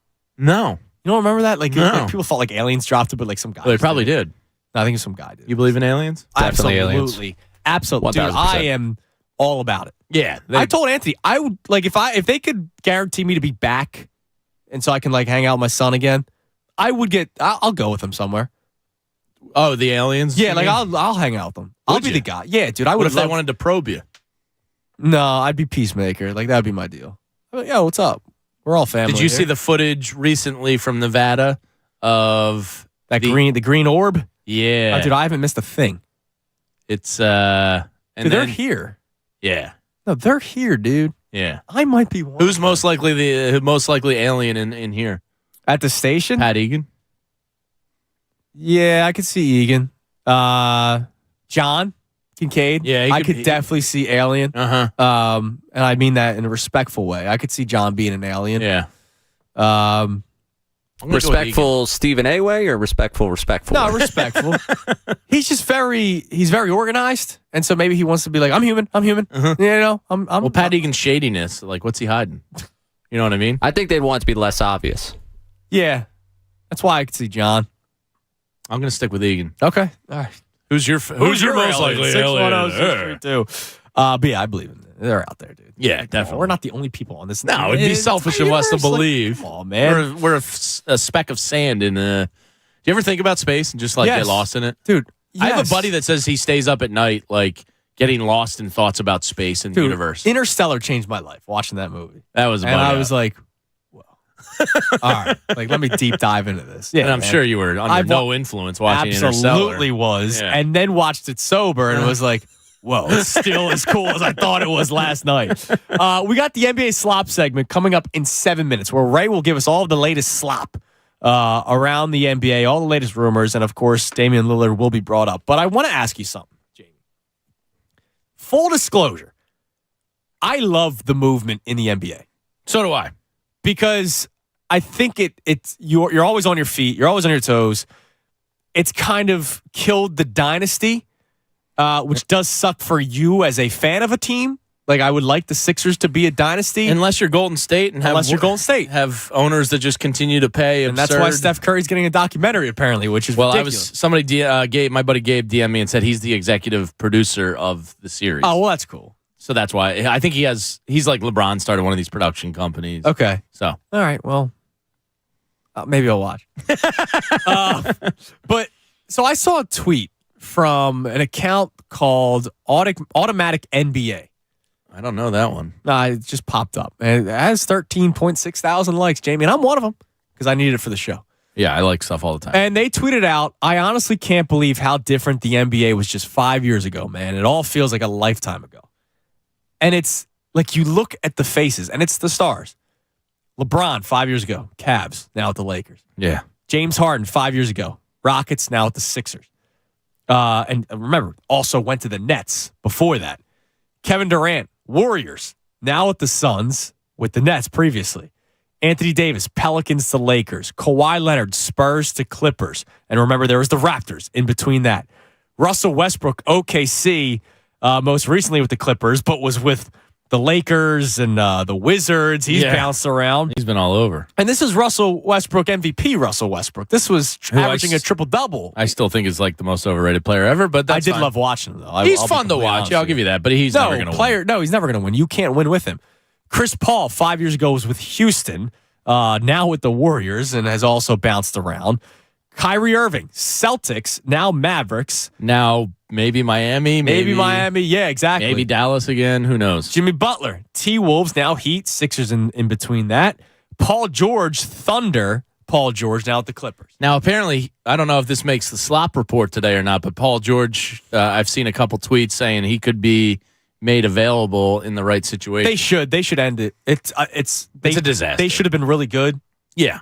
And it's just not working out. They have too many injuries. But I see these faces, and I think of the NBA fans of, I don't want to say yesteryear. I don't want to say the old heads, right? But it's the whole, man, Jordan did it with one team. Obviously, he had the Wizards stint, but he stuck around, and players didn't move around as much as they do now. I do like it because it adds to the drama of the NBA. Yeah. But when I see, these are the stars of the NBA. Yeah. Right, like obviously there's some rising stars. Like Luka hasn't had a chance he wasn't around 5 years ago. But these are the stars of the NBA from 5 years ago, all on different teams. And for the most part, other than injury and then Russell Westbrook just not really being that as good as we thought he would be, they're all still playing at a high level. Yeah. But they're just with different teams. And it is crazy to see it. Well, that's why I always say, like, if you were to punt on this year, I think that's when Joel Embiid goes, all right, we've probably come to an end here. Yeah. Send me down to Miami with Jimmy. Do you think Joel Embiid, honest question, I'm looking you right in the eyes, will Joel Embiid play for the Sixers his entire career? No. Probably not either. And I know he does the whole, I want to be on the Sixers my whole life. Because of this exercise you're just bringing up. It might not be a him thing where he doesn't like Philadelphia. No, I think it's just a natural, like, I want to go play with, name whoever it is. If it's Jimmy or somebody else. Oh, I have a chance to get down there for the next. I have 2 years of prime left. I've given it every shot here. It's not happening. You just have to hope that you can get the guy to want to come here to play with Joel Embiid. Which you have. You've brought in some pretty high-profile guys over the years in Harden and Butler and, Tobias to a degree. And, it's just but look it's at these eventually guys. going to run out. We'll go full career, not just the last 5 years. LeBron's played 3 teams. Cavs, Heat, Lakers. James Harden. And he might go to another team that gets Bronny in time. Yeah. James Harden, 4 teams. OKC, Houston, Brooklyn, and now Philly. Kevin Durant, 4 teams. OKC, Golden State, Brooklyn, Phoenix. Am I missing one? He's bounced around a lot. Yeah, he has. No, I think Seattle Sonics, but that was OKC. So 4 different franchises. Anthony Davis is the only guy that's been on 2 on this list. Yeah. Pelicans, now Lakers. And he forced his out maybe in the most dramatic fashion of all of these guys. And when LeBron leaves LA, unless Anthony Davis just loves the LA life, I don't know. Will he leave? I don't know if he's a winner. I don't know what he wants. He kind of reemerged this past year. He gave them a pretty good run late. Kawhi, 3 different teams. Russell Westbrook, I've lost count. Yeah, who knows? Chris Paul, I've lost count. Yeah, that's 4 teams in 6 years or something. Kyrie Irving's been on multiple now. Would you touch him with the 10-foot pole? No. If you were... Absolutely not. He's the best free agent out there. Yeah. I know that. He is the best free agent available. I know, but would not take him. He's got stink on him. Because he might come here and in 3 weeks go, I don't like it here. I don't like it here. Yeah. And look, I don't blame him for saying, well, if you don't like your job, you would leave. He said that, I think 2 years ago. And I was like, well, not everybody has the financial flexibility to just give up on this job. I don't need this I know. But I understood his point. Yes. Right? Yeah, and so I go, well, we'd all like to do that if we didn't like our jobs, but these guys have freedoms that we do not. Jimmy Butler, 4 teams: Chicago, Minnesota, Philadelphia, Miami. Yeah. If you're Kyrie, though, how do you not go to Miami? That would be the spot to go. If you they were in the NBA Finals 2 of the last 3 years. Yeah. It's a state income-free tax state, and you get to live in Miami and enjoy mansions and the nice weather. Sounds good. Yeah, it sounds great. Has he been on 5 teams? Boston, Dallas, Brooklyn, Cleveland. I guess 4. 4. And then Paul George has been on 3. All these guys. Yeah. 3 teams is the minimum, except for Anthony Davis. Joel Embiid, in terms of the stars in the NBA, is probably the longest tenured guy. What, on one team? Wow, On one team. That's interesting to think about. He probably is. I mean, Luka doesn't have the years yet. No. Jason Tatum. Karl Anthony Towns, I guess, maybe has been longer, but he's not on the level of Embiid. No. Pretty damn good. Jason Tatum's on there with Boston. But he's not as long as Embiid. No, you're right. I mean, it's just crazy. Like, so is it good? Like, I like it because I like the drama until it's going to hurt me. Like, I know when Embiid leaves, I will be hurt by it. Yes, there's going to be pain eventually. Like, even in the moment when Ben Simmons hijacked the organization and was like, get me out of here, it's like, dude, even though, like, I agree with this, we have to move on now.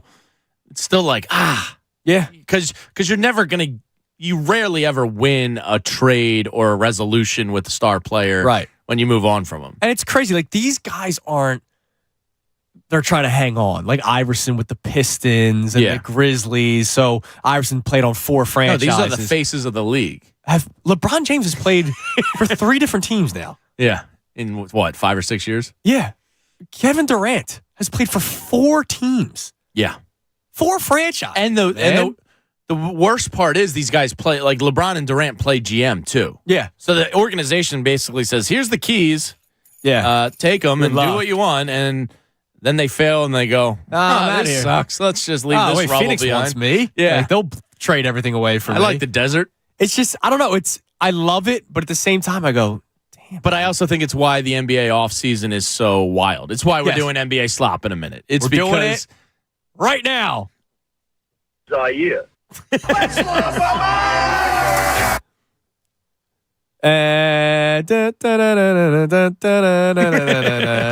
it is. Ray, hello. NBA slop segment every day at noon this week.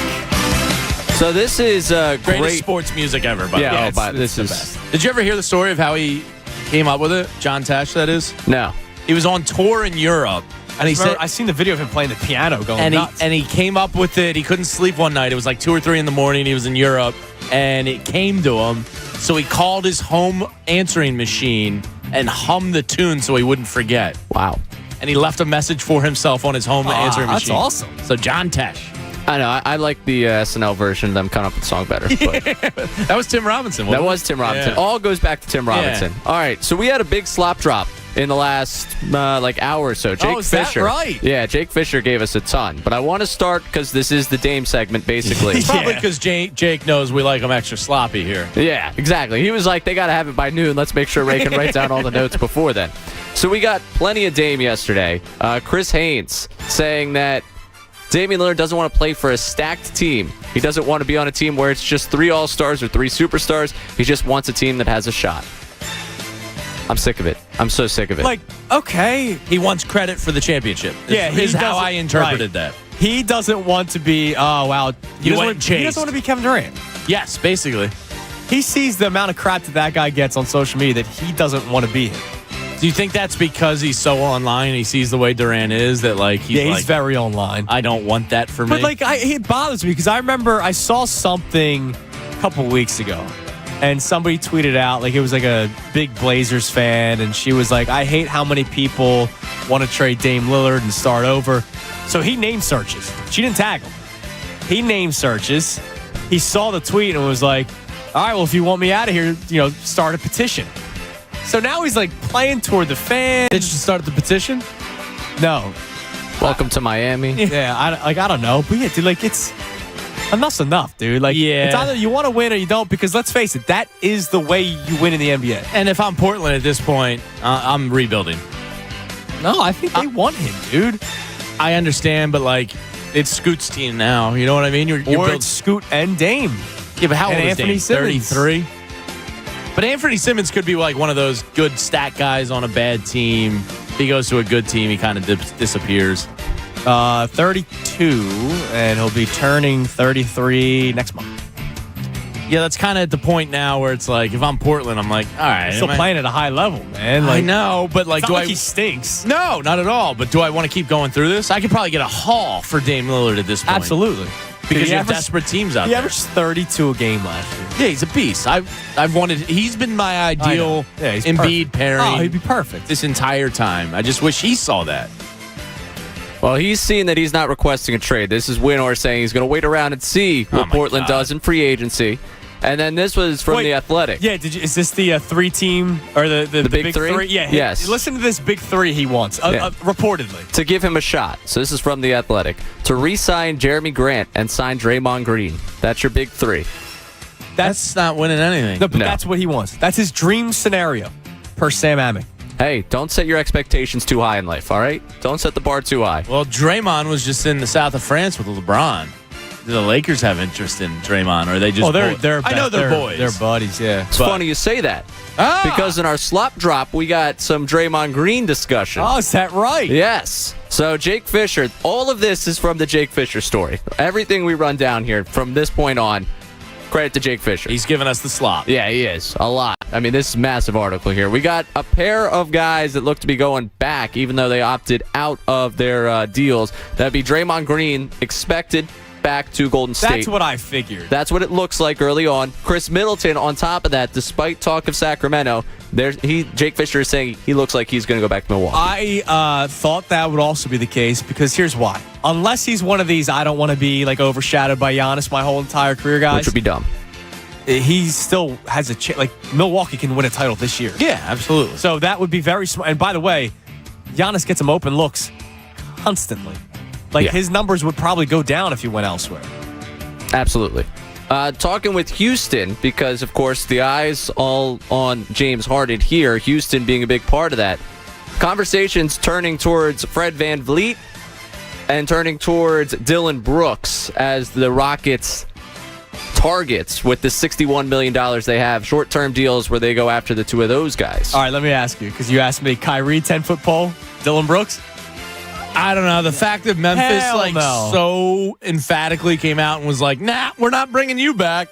I don't know. That's like concerning. Such an a-hole. Yeah, he does. But sometimes you need that.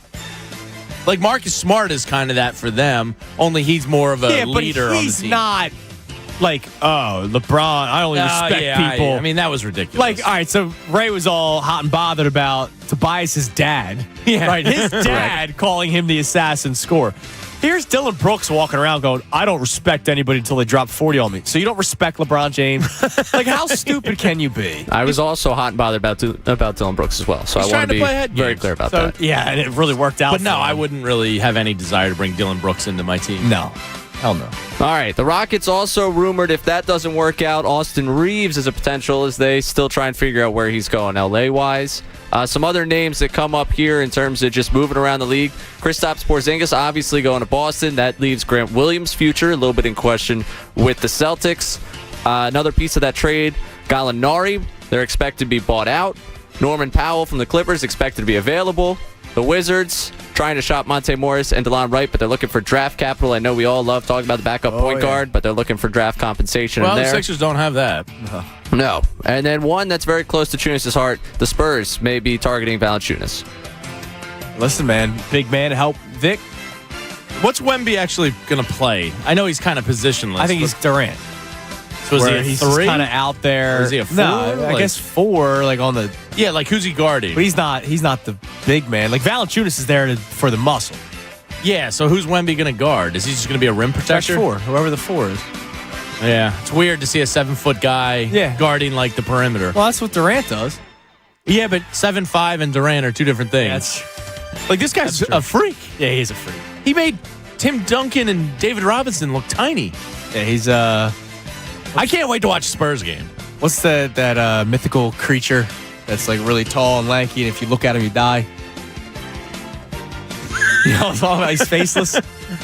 Slenderman. Huh? Slenderman.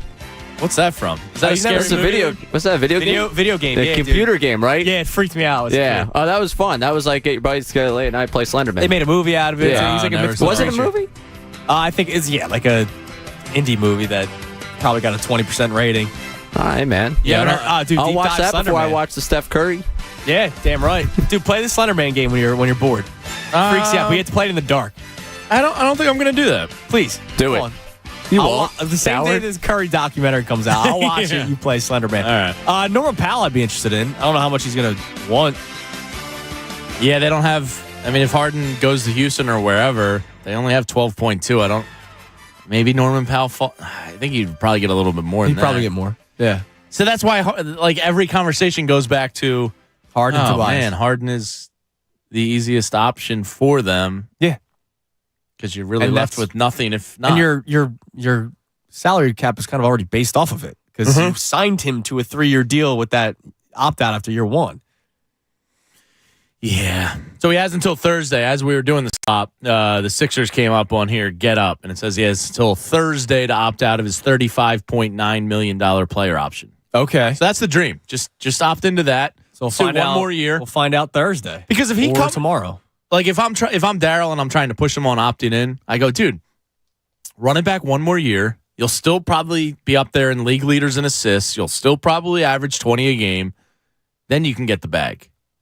One more bag at age 30, Yeah, that would be the way to go. But I don't know if he'll do that. He might view this is his time to get the bag. By the way, Matt Caddyshacked on Twitter. Giannis, probably the longest active star. 2013-14 was year 1. Yeah. So he was drafted before Embiid. 1 year and before, played 3 years before Yeah. Embiid. Yeah, Giannis is the longest, but Joel's probably second. Well, and then also Jokic. Now, Jokic was Wasn't a that second-round pick. Was that same year as Embiid? Yeah.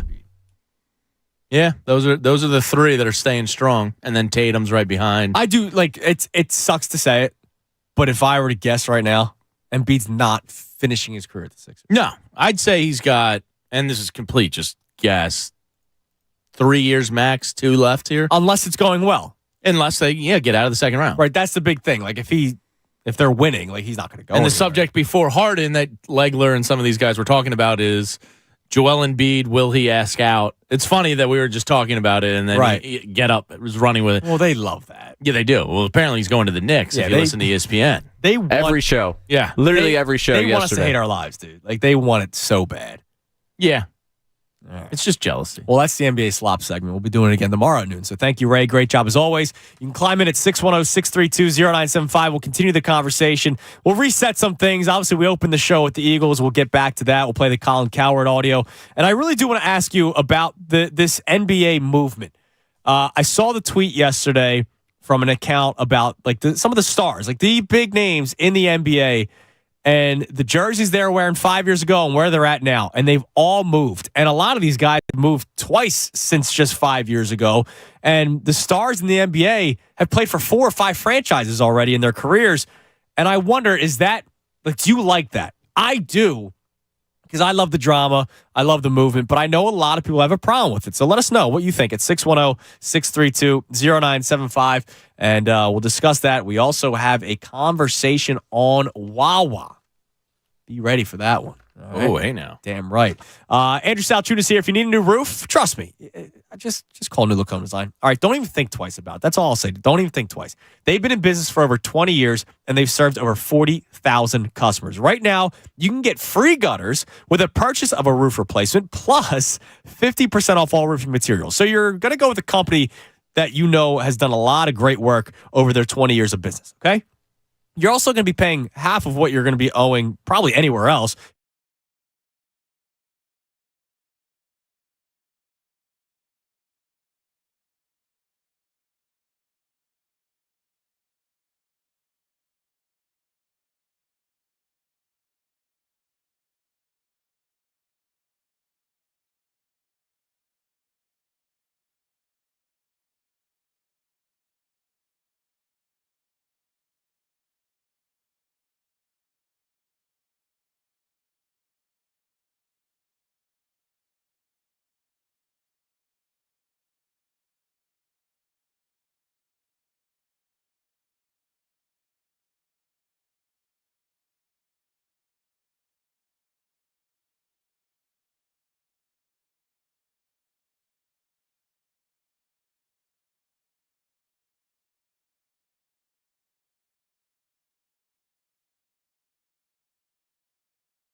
Take your time, dude.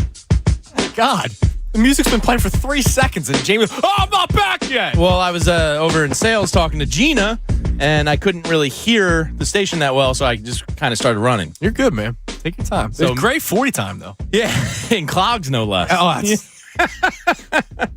in my old Dutch clogs. That's good. 12 o'clock. So I'm seeing I didn't even hit the 12 o'clock sponsor yet. Sorry. Let me step on your toes there. Take your time, dude. 12 o'clock hour. Brought to us by Service First Heating and Air Conditioning. Get 0% financing for 72 months and a $500 rebate when you purchase a complete heating and cooling system from Service First. Learn more at servicefirsthvac.com. So Gina and I share a love of a mutual band, or the mutual love of a band. Her and her husband, Tom, and me all love this band, My Morning Jacket. Okay. And I'm seeing them Friday night up in Connecticut. She was like, wait, what? They're coming around? And I was like, no, unfortunately, they're not coming around. I have to go to Connecticut. So we were just having a My Morning Jacket tour discussion. Nice. I'm happy for you that you're not really a huge music head outside of country, are you? I was big into the hip hop game in like middle school and high school.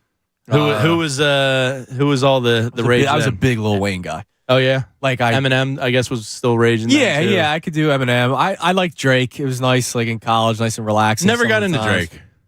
He's got hits. Like but I'm a fake. I'm not like a deep track. Like you didn't hear. If Drake was coming through, would you pay for tickets? He's come through before, and I haven't. So you don't have like interest in seeing him. No, I'm like I would imagine that's an expensive, very expensive. I'm a music like whatever. Like I love the Beatles. Like I'll listen to anything, dude.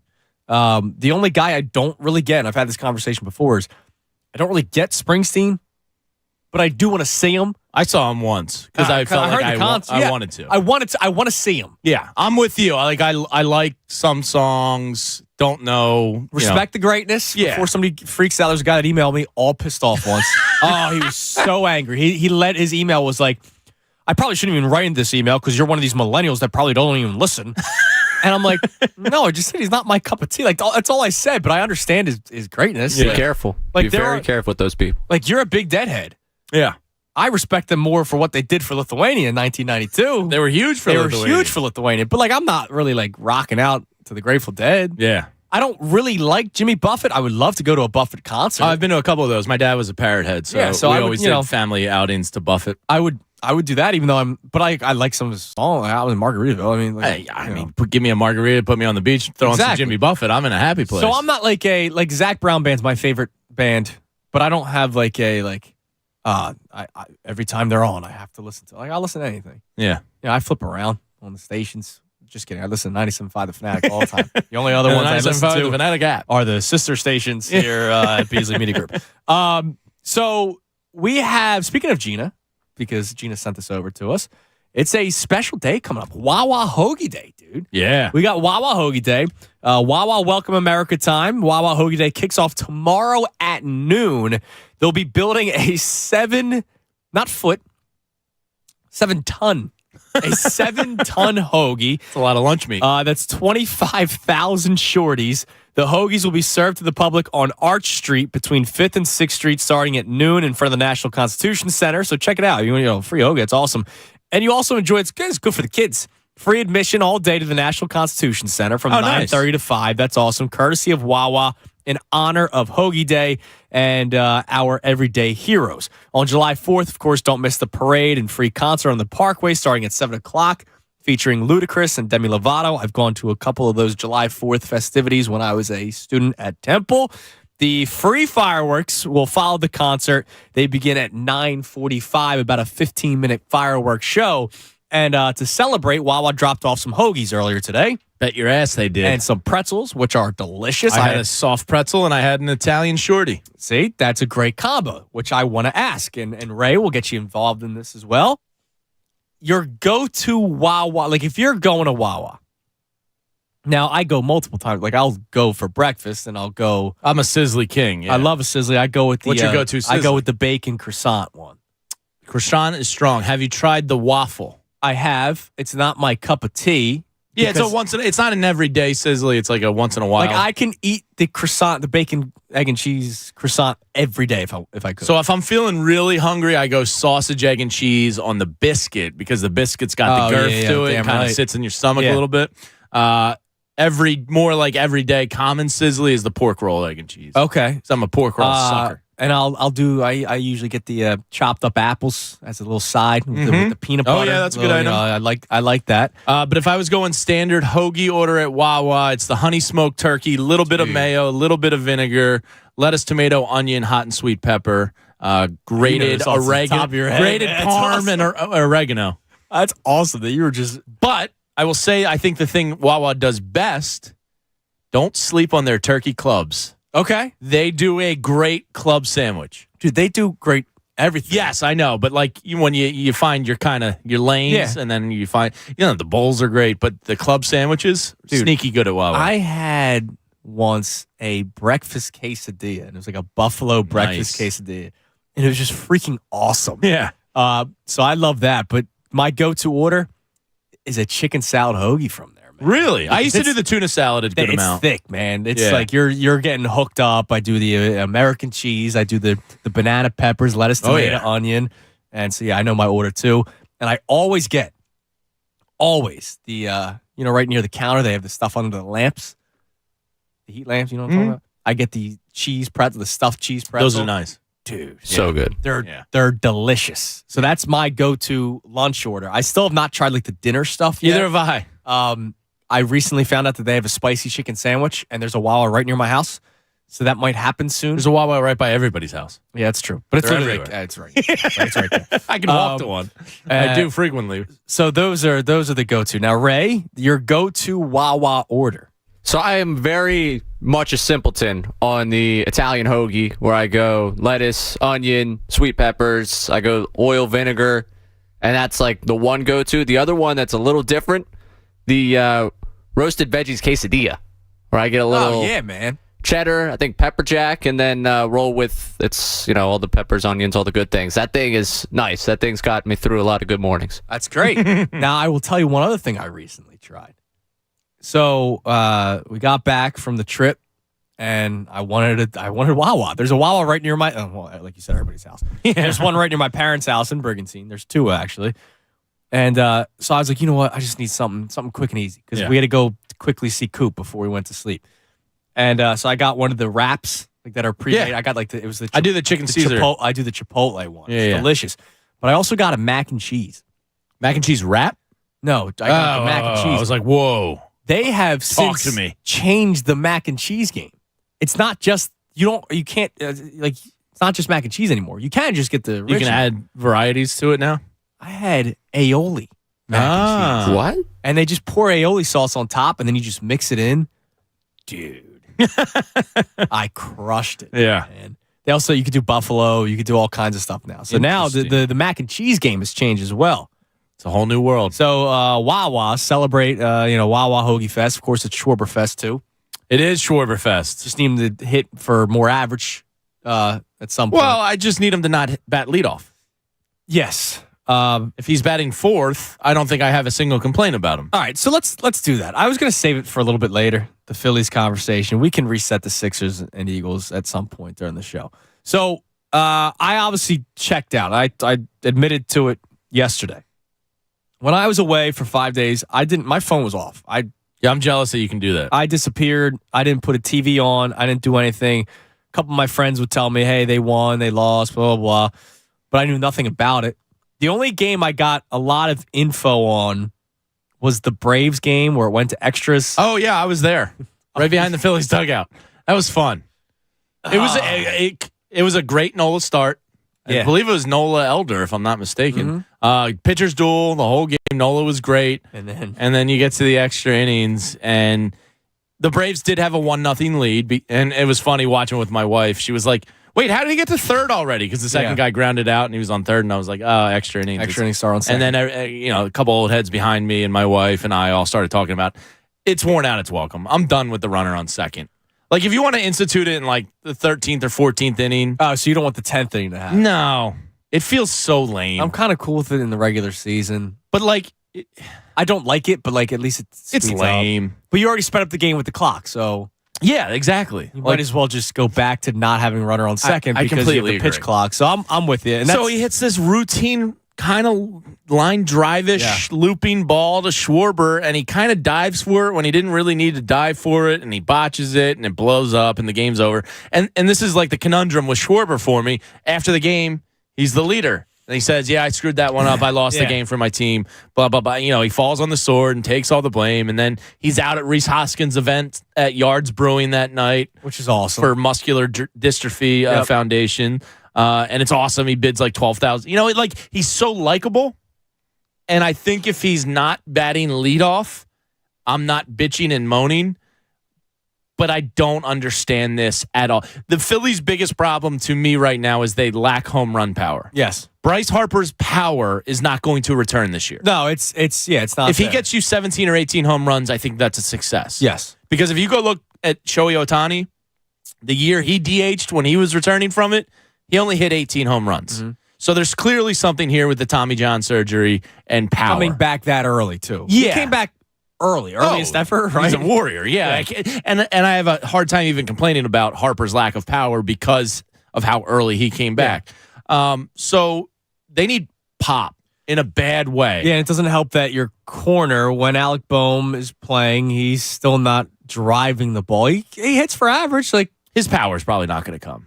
No. At this point, you'd need to see a couple more glimpses of it. He's not a 25-30 home run guy. I was talking to Ray about this morning. Outside the first 3 weeks of the season, there really hasn't been glimpses of this power coming. Yeah. So the only guy on the team right now that can give you more than 25 home runs is Kyle Schwarber. And then And why are you batting him leadoff? I don't know, man. I don't know if it's a weird mental thing for him where he feels more comfortable. Me and Egan looked it up. Analytics. He has better on base percentages batting second, third, and fourth in lineups than he does at leadoff. He's top 5 in the MLB in Ks. He's a negative WAR player. He's the worst outfielder in baseball. He does everything pretty bad except hit home runs. Yeah. And by batting him leadoff, you're minimizing his RBI potential. Yeah, it's a waste. It's the biggest year he had 45 home runs and became only the second RBI. And I believe he was only the second player in baseball to have over 40 home runs and less than 100 RBIs ever. And this is nonsensical. This is not an old man yells at clouds thing.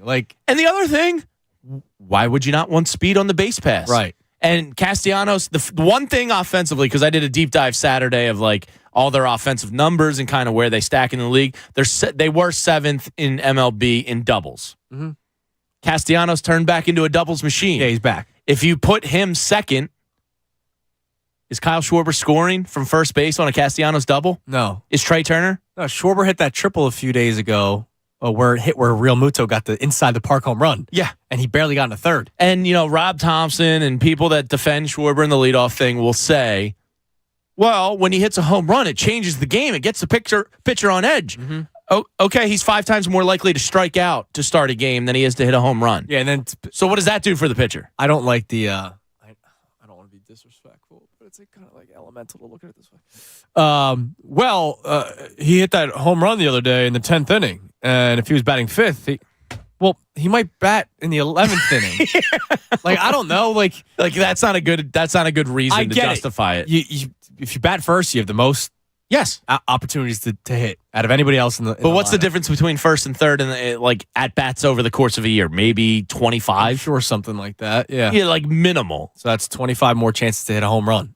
To me, it's also 25 more chances to strike out. Yes, put Turner all offseason. Rob Thompson said he's going to be our leadoff guy. He's Trey Turner. He's one of the best in the game at it. He's led the league in stolen bases year after year. They gave him 14 games. Now, I understand Turner was struggling. You had that quick of a hook on the biggest signing in the offseason, and now it looks like he's coming a little bit more into form. Mm-hmm. And Bryson Stott has been great. That dude is a player. Yeah, he is. They're both better options at this point to bat leadoff than Kyle Schwarber. No, I wouldn't do Stott because I don't want I wouldn't either. lefty or whatever because I don't know where you would bat Schwarber. I think that's overrated too. Well, if you want to get into baseball talk. But here's the thing for me. And this isn't even going you're such a caveman. So you have a pitch clock this year. Trey Turner is a guy that can steal bags without a pitch clock. He's a guy that can steal bags without the only 2 throw over rule, too. Remember, that's another rule that they implemented this year. Where you can only throw over twice. He was able to steal bags before all these other rules. You're now on first base. Kyle Schwarber is a left-handed hitter. It's harder to throw a base stealer when there's a lefty than there's a righty. So now you have Schwarber left side. Turner's on first base. Turner can swipe it back. Now you got a base open. Yeah. So a single, even though Schwarber's not really hitting many singles, scores Trey Turner, or they walk him. Yeah. And now you have first and second with the meat of your order coming up. The Rays, why wouldn't you want that? Are the best team in baseball, and they lead in stolen bases by a large margin between the next closest team. Stolen bases are back. I don't know if Rob Thompson got the memo, but with these new bigger bases and pitch clocks and this and that and the throw-over rule, stolen bases are back, and the Phillies aren't good enough at it. They're really not good at much offensively except doubles right now. Right. And Jason tweets me, and he said, dude, you're on this soapbox with Schwarber. My question is, how often has he come up in games recently with runners on and not come through with a hit or home run? Because really the leadoff truly only matters inning one. Okay. But, like, the whole team sucks with runners in scoring position. Right. Like, I don't know. To me, maybe a lineup change. I get that argument. It's only leadoff hitter one time in a game. But if Kyle Schwarber bats 5 times and Bryce Harper only bats 4 times. And Bryce Harper's on base percentage is 400 compared to Schwarber's 360. And that's the other thing. Oh, Kyle Schwarber, his on base percentage is like 83rd in baseball. Good. Yeah. It's not like great. It's not a justification of why he's there. So you're giving a guy more opportunities who isn't getting on base much, who doesn't hit the ball. There's like 4 teammates that are better on base percentage than him. And I know, look, if he doesn't hit home runs, he's not playing. By the way, I did not realize this. Our buddy Bob Wankel from Crossing Broad, I believe, actually quote tweeted it, which was what popped up on the timeline. Maybe it wasn't. So shout out to Bob Wankel. Anyway, but somebody posted, I think it was the MLB official account, posted a photo of all the players that have not missed a game yet this year. Do you know Schwarber's one of them? He's not had a day off. That's pretty wild. And see, that's the thing. Like, I like Kyle Schwarber. No, I love that he's played every single game. He plays everything. He says the right things. He's kind of like the vibes guy in the locker room. But, like, dude, if you're struggling, maybe just like one day off would be nice. I don't think I have a problem with Kyle Schwarber if he's batting 4th. I really don't. But this leadoff thing drives me. He's your boomer bust guy in the 4-hole or the 5-hole or the 6-hole. And he said no matter where Schwarber hits, he will still get a strikeout a lot. Or he will still strike out a lot. Jason continued on. Yes, he will. But why does that have to start the game? Yeah, and it's bad when it's only like 3 pitches. Yeah. They need outfield. They need pop. And you're going to have to either go get Paul Goldschmidt or a power-hitting left fielder, whether maybe it's Cody Bellinger or Thomas from the Nats. You're going to have to pony up because the window is now. Like, these guys are all 30-plus years old. You spend a ton of money. And if you look at money spent, the Padres, Phillies, and Mets have like a combined $1 billion in payroll salary, and they're all like outside looking in. It's kind of wild. It is wild. And then, it's Cody Clemens, nice story. Time to bring Derek Hall up.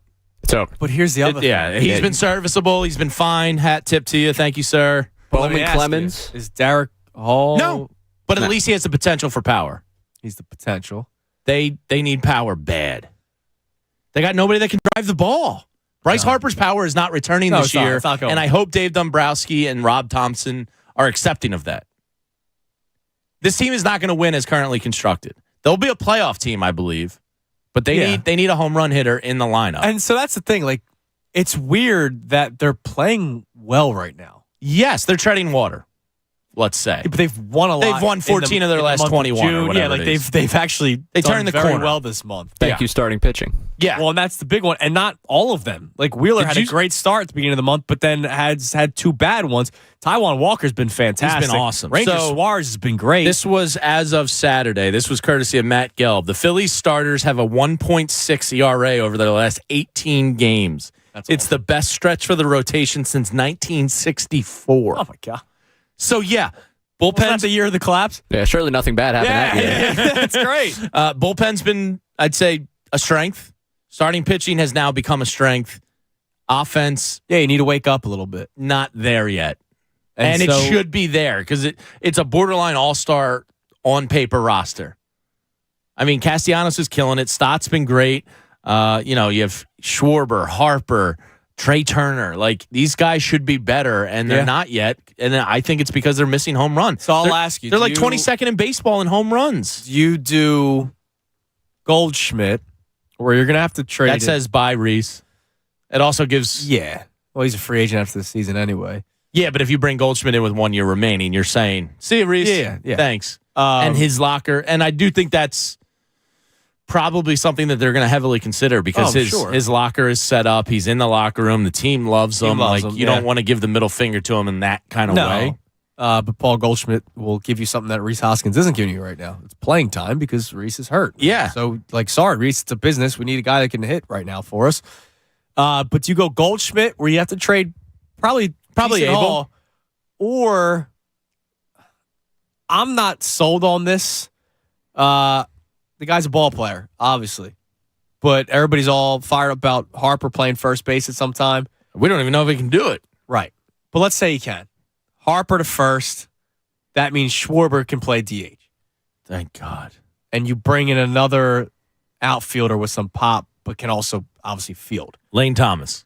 Go prime from the Nats. So what would you rather do? I'd probably rather go left fielder. Because I cannot. Really? Yeah, because of price of the trade. Kyle Schwarber playing defense, I never want to see again. Okay. So I would go for, somebody that with a little bit of pop that can play left field. Raymond Dunn? Yeah, I'm on the other side of this one. As much as I You're love not Reese, wrong. and I just think, because the name right there, I mean, if you give me another first baseman, I might go down a different path on this one. I also just can't, put my thought process in, oh, yeah, Bryce Harper's just going to figure out first base. He's just going to be totally fine. So if you can get me a power rating first baseman, I don't want to watch Schwarber in the field. And a Gold Glove first baseman. Yeah, I don't want to watch Schwarber in the field, and I do feel for the whole Reese element of all this, but hey, this guy is the former MVP, just we last wanna year. We want to go after that. He's pretty good. I would take that. I'd be interested in that one. And he's hitting 286 this year, which is automatically probably second. He's probably your best hitter if you add him to the roster. Oh yeah, the guy can race. He still has 13 home runs. He's a very good hitter. His on base is 376, which is 50 points higher than Schwarber. For the bat him leadoff. Yeah.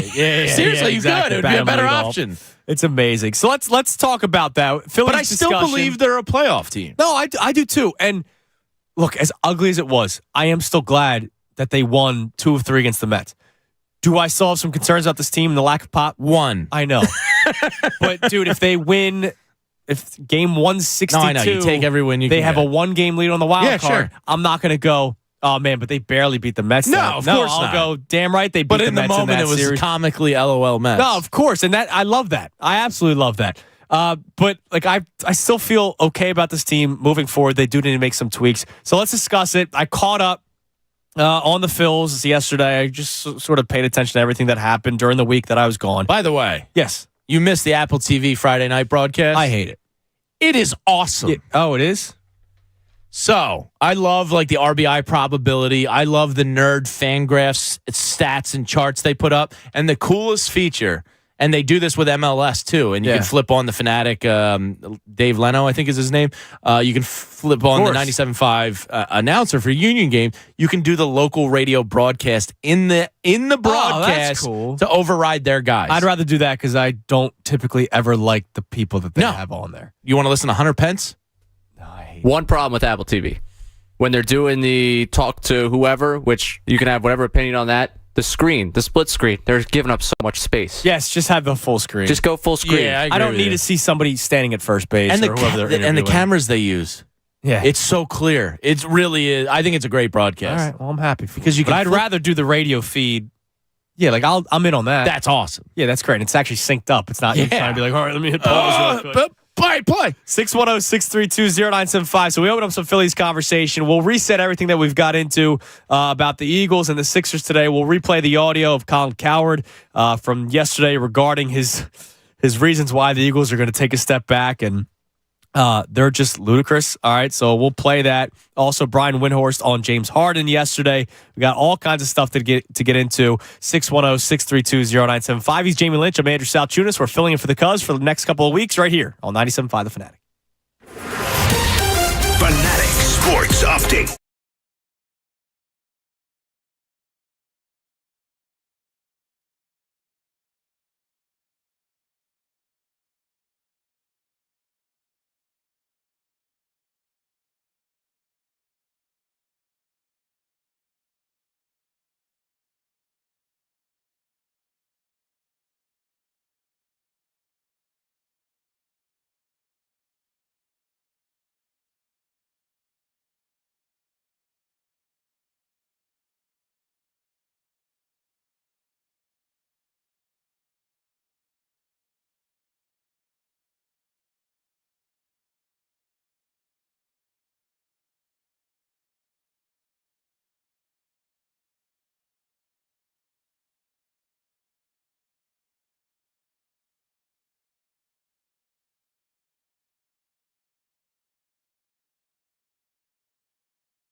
Eagles talk in Philadelphia. 97.5 The Fanatic.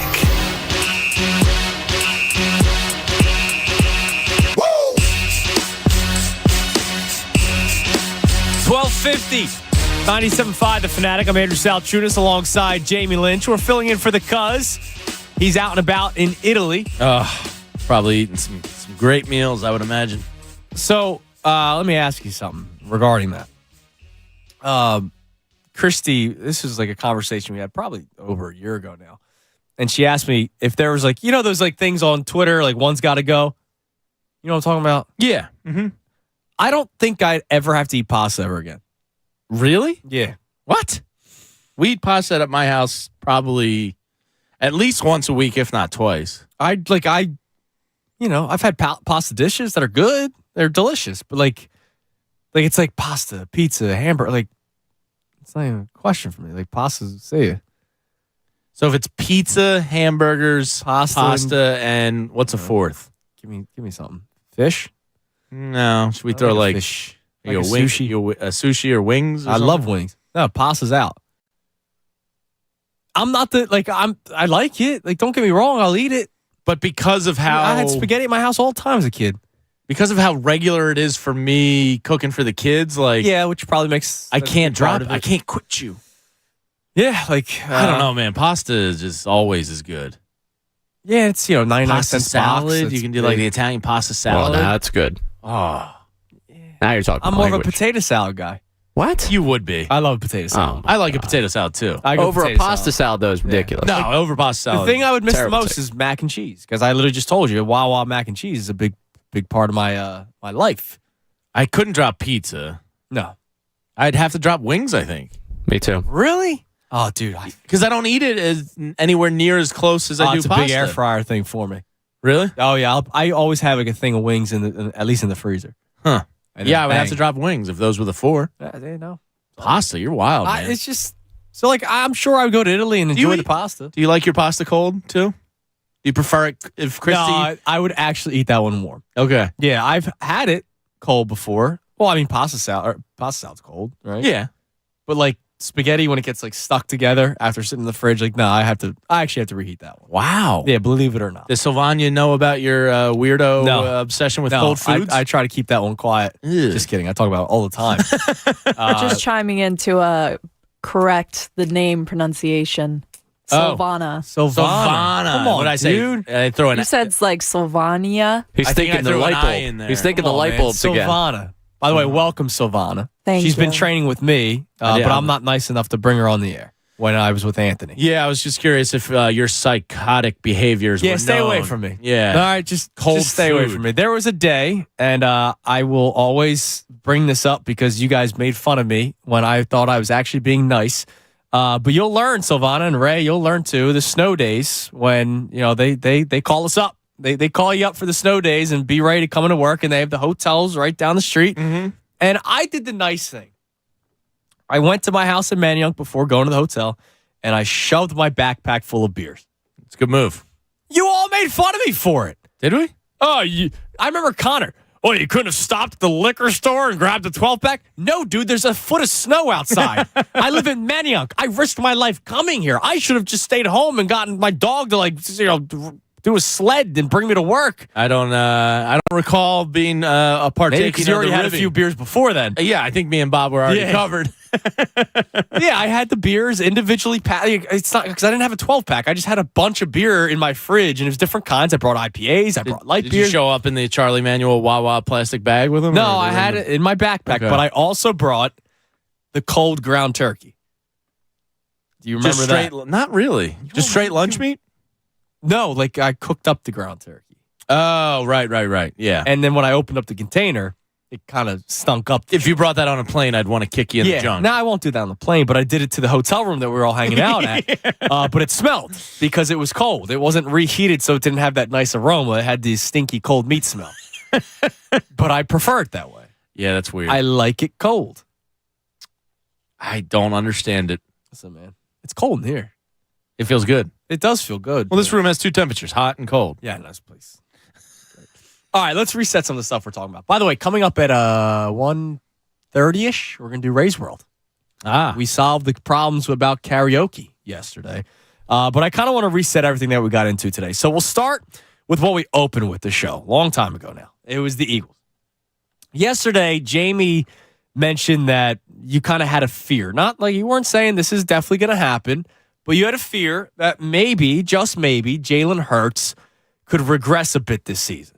But not regress from second best quarterback last year to like 20th. No, he'd still be fine, but it was such a meteoric rise, I feel like. And somebody tweeted me earlier when we were having that discussion and said Jalen has never regressed once in his career. Okay, fair. Yeah. And I don't mean regression as in like he's going to be trash. Right. It's just a regression in that he's not an MVP candidate. Maybe somebody gives him a run as NFC's best quarterback. But part of the reason why they were 14-3 was because he played like an MVP. Yeah, absolutely. Look, 2 of their 3 losses were Gardner Minshew. Yeah. They were 14-1 with Jalen Hurts. If Jalen Hurts takes a slight step back, that 14-1 can be 12-3, right? If he misses 2 games again because of his legs, which is a possibility, they finish the season 12-5. And if they're 12-5, that's what the Cowboys were last year. So, like, I don't think you're crazy when you say that. He got really good really quickly, and it still isn't proven if that is sustainable. And there's going to be other young quarterbacks that are going to be better. I had Anthony Hobson checked in. He checks in a lot regarding like Embiid and all that kind of stuff. But he said, love our fan base. Any other quarterback that have one great year like Hurts, we'll kill him. Hurts improves on basic bleep that fans have concerns on. He's a top quarterback. I'm kind of confused right now. But he did say Tua, if he didn't get hurt, was killing it, was leading in several stats before the injury. He was doing well, yeah. I still don't really believe in Tua. I think he benefited from having Tyreek Hill, who he could just kind of throw a slant route to. But then you could say the same thing about Jalen, that he benefited from A.J. Brown. He did, yeah. But when Tua came back, he was not the same. Now I think a lot of that had to be them botching his injury. Oh, that was disgraceful what the Dolphins did to him last year. What I'm trying to get at, there's going to be other young quarterbacks that are going to take a step forward. So I saw, I don't even want, if it was Chris Sims, I don't want to use it, but somebody did their quarterback. No, it's Pete Prisco from CBS Sports, who I actually like, that covers the league. He did the top quarterbacks in the league, and he had Jalen Hurts 6th. And I was like, that's fair, or maybe 7th. And I looked at the list. He had Trevor Lawrence 1 spot ahead of him. Well, that was Chris Sims. That was Chris Sims? He also had that, yeah. And I disagree with it. If I gave you right now, you have to etch it in stone, who has a better next 10 years in the NFL, Trevor Lawrence or Jalen Hurts, who would you take? I'm going to go homerism here, and I'm going to go Jalen Hurts. See, I think it's a great debate. It's a great debate because if I start taking account into potential injury risk, obviously Hurts runs the football a lot more, could end up getting hurt more. And Trevor Lawrence took his, it probably wasn't as steep as a rise as Hurts did last year, but he took that. He took a step forward. I think he's going to be a very good quarterback in the NFL. Yeah. So that's why I think it's a fun debate. It is a fun debate. I would probably lean Hurts, but only slightly. Yeah, I mean, look at what he did and look at what he does with his legs. Now, then again, he had A.J. Brown, Devontae Smith, where Christian Kirk, good receiver. I thought they spent. Well, he gets Calvin Ridley this year. Oh, yeah, that's right. Yeah, everybody forgets about that. Yeah. Yeah, I mean, maybe he has a very big year. And he's got Dougie P., the quarterback whisperer. Doug Peterson, very special guy. It's a tough one. It is a tough debate. Maybe it's the homer in me will go with Jalen Hurts. And because I was also proven so wrong about him, I think Trevor Lawrence is going to be, and I've thought this from day one, a very good quarterback in the NFL. Yes, I did not think Hurts would be the guy that we saw last year. I didn't either. I thought he was going to be pretty good and a chance to be a starter for a long time, but I didn't think we were going to see that. Yeah, and I didn't even think. And that's kind of where my concern comes from. Starter, like bridge starter. I didn't think he'd do that again. I don't think he's going to fall off. No, I don't think he's going to fall off, but that level is going to be hard to match. It will be, but if he's still a top 10 quarterback, you still have a shot every single year. Especially if he's if your team has a top 10 quarterback and you have a talented team like the Eagles do, you have a shot at winning something. Absolutely. So I can't be that. And I don't care about the AFC because you only have to face one of those guys, right? And they got all the best, right? So it's like Jalen Hurts has a path here of NFC dominance for years to come. It's just can he continue to be as good as he was last year? That right. I don't. Nobody knows. Nobody knows. Nobody. So he could. So he could not. That first got me thinking Eagles. What you said yesterday, but then we had Colin Cowherd.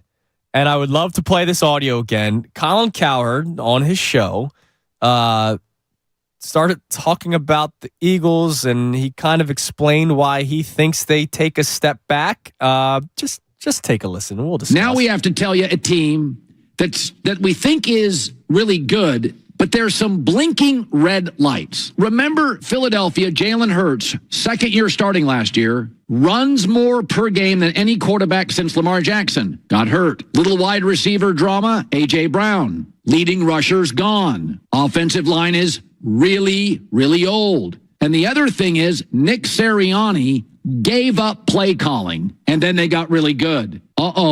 They lost both coordinators, including the play caller, Shane Steichen, who's now coach for the Colts. I know, Eagle fan, you know you're getting back to the Super Bowl, but there's a lot of blinking lights here. Yeah, I don't see the lots of blinking lights. Hurts potentially getting hurt running the football. That's any year, any quarterback who's mobile. Okay? That's even immobile quarterbacks. They could. Yeah, I'm still curious what this A.J. Brown drama was. Yeah, that was the second one. Wide receiver drama with A.J. Brown. What was it? What are you talking about? I love he just says it and like drops the mic there. He's like, little wide receiver drama. A.J. Brown. All right, on to the next thing. Let's keep moving. Let's not explain it. Again, the two things that I could potentially think that is going through his mind. Number one was in the NFC Championship game. It was either the NFC Championship game or the divisional round against the Giants. The Eagles were up big. A.J. Brown got dinged up in the second half. His hamstring or something on when he dove for that ball. They were up by 3 scores, and Nick Sirianni put him on the bench, and he was mad on the sideline.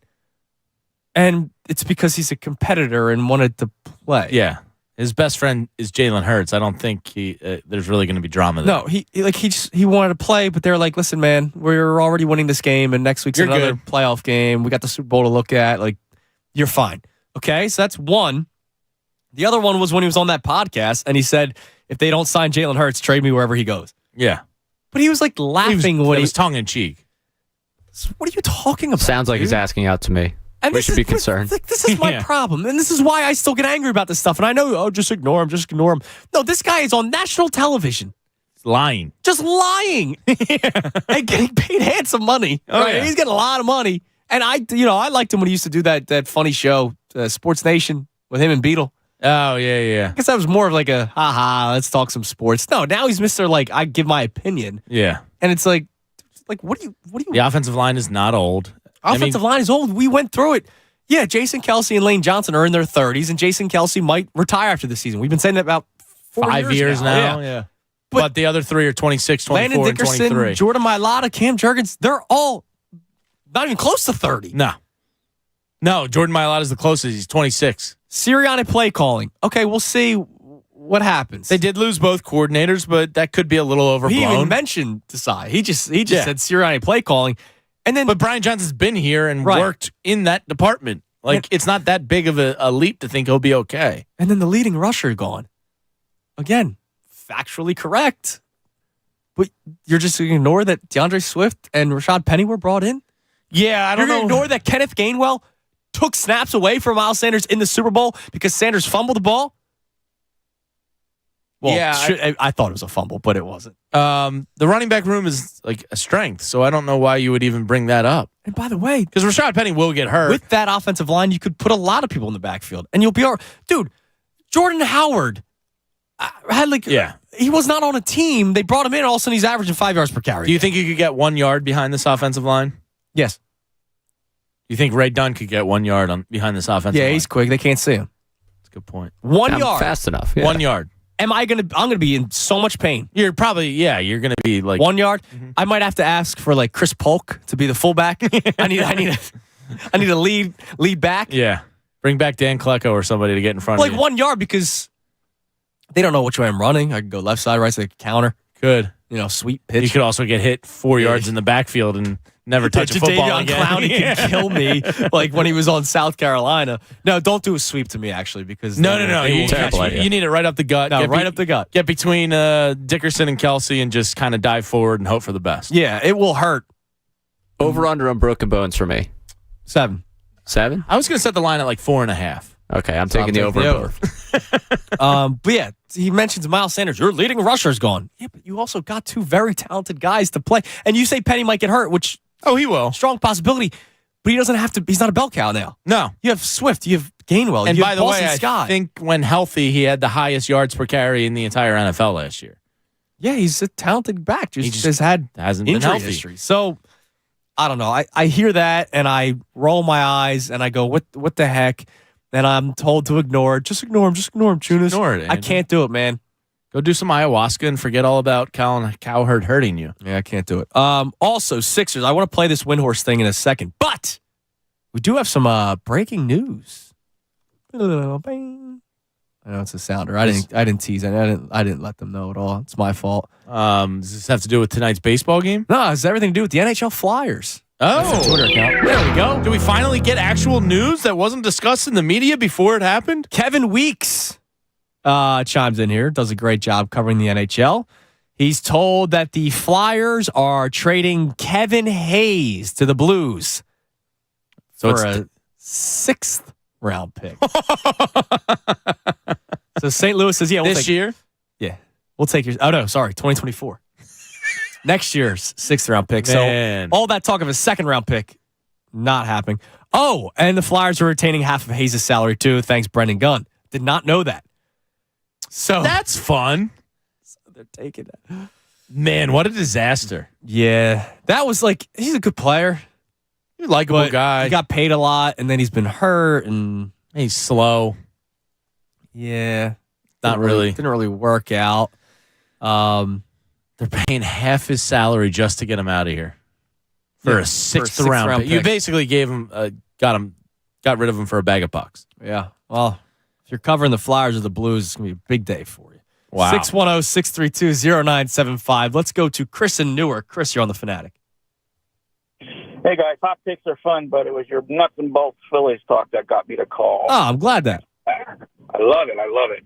So, trade fronts with Goldschmidt. There's one stated untouchable, and that's Painter. I have an untouchable, and it's probably not the team's untouchable. Phillies have a center fielder in Double-A named Johan Rojas. He's killing it. Johan Rojas. 2 or 3 years ago, he came on the scene, and it was said that he was already a big league caliber center fielder with Gold Glove possibility. They're just waiting on him to hit. As you said, he is now killing it. And I would really like to see, now this all depends on whether or not Harper can play first base. Certainly maybe not this year, but next year. I would really like to see them go that direction of a guy who can play Gold Glove center field and bat at the top of the So what, you would move Marsh to left field? Right. So he's currently batting .317 with 38 RBIs, 26 stolen bases, and on base of .375. Right, and that's up 20 points from 2 weeks ago. Yeah. So I've been following him. So he's, that would be a shift in direction for the Phillies, the way they play. A little more defense up the middle. Marsh is great, but I'm not completely sold on him as a batter. He's fine at the bottom. But if eventually he strikes out a lot. At the top of the lineup, I have my unpopular opinion on Brandon Marsh that people get all upset. He's having a decent year this year. Decent, yeah. Strikes out way too much. A lot. If you're Brandon Marsh. I think he was. I want to say he's top 10 in baseball. He's having a better season than I thought he would. Strikes out a lot. Yeah. Rojas is definitely a guy to have on the radar. I don't think it's happening this year because of title expectations. But next year... Well, he did say next year. Yeah. Oh, he did. Okay. Yeah. I think that's definitely something to keep an eye on. They need defense in the outfield. It's not great. Absolutely. Up the middle is huge. I mean, again, nothing wrong with Marsh in center field, but no. If Rojas can play Gold Glove and hit and get on base and steal bases, that's the way. So about Harden? Yeah. Why don't we and why can't we allow the market to decide his next contract? Why do we automatically have to give him the max? Let the market decide that. I mean, if nobody else is willing to sign him or want to sign him at that value, then why should we? If he doesn't want to play, for a market value contract, well, fine, let him retire. Why straddle ourselves with another max contract, even for 2 or 3 years, when we have Tobias coming off the books? The guy, he doesn't really do the things he needs to do to lead a team to a championship. He wants to do this and he wants to do that and he wants to play here and he wants to play there and do it his way. But a max contract just seems to be a little. Well, the problem is you have to have the slot and all that kind of stuff. You don't want to lose the max slot and the market. Like, it's just these agents run the league, man. And I appreciate the call. I hear what you're saying, but you're not going to get him to a vet minimum. And oh, by the way, if you're James Harden's agent, or I know he signs an agent whenever he wants to get moved. He hired his old buddy from Adidas or something. You go, well, this guy 20-11 last year. Yeah. And in the second round of the playoffs, he carried you in 2 of the games. He's the reason why it was a 7-game series. Yeah. So as much as we live it day to day and he bothers you or bothers me at times, the guy had a hell of a season last year. He did. He led the league in assists. And that's going to get paid somewhere in the NBA. Yeah, exactly. Like if you let him, say he isn't one of the first couple guys that signs, if he's out there a week, like a team that might have thought, oh, I don't have a shot at him, but I got 2 years of money for him, like maybe I'll just pay him. By the way, I was wrong. Brandon Marsh is 17th in baseball in strikeouts. Okay, only 17. And Kyle Schwarber is tied for second with Matt Olson. Yeah, that's. But Matt Olson's batting average is 60 points higher. Yeah, he's not. It's not like only 60. Well, yeah, he's only hitting 237. Matt Olson. I didn't think he was hitting that low. Yeah, either did I. But his on base is greater than Kyle Schwarber's. Yeah, he's a power hitter. Interesting. And where's he batting the lineup? Yeah, and his OPS is. He's your leadoff hitter, right? His OPS is 130 points Interesting. Higher. Yeah. You mean wait? I think the Braves have this guy at the top of their lineup that's already got 30 steals.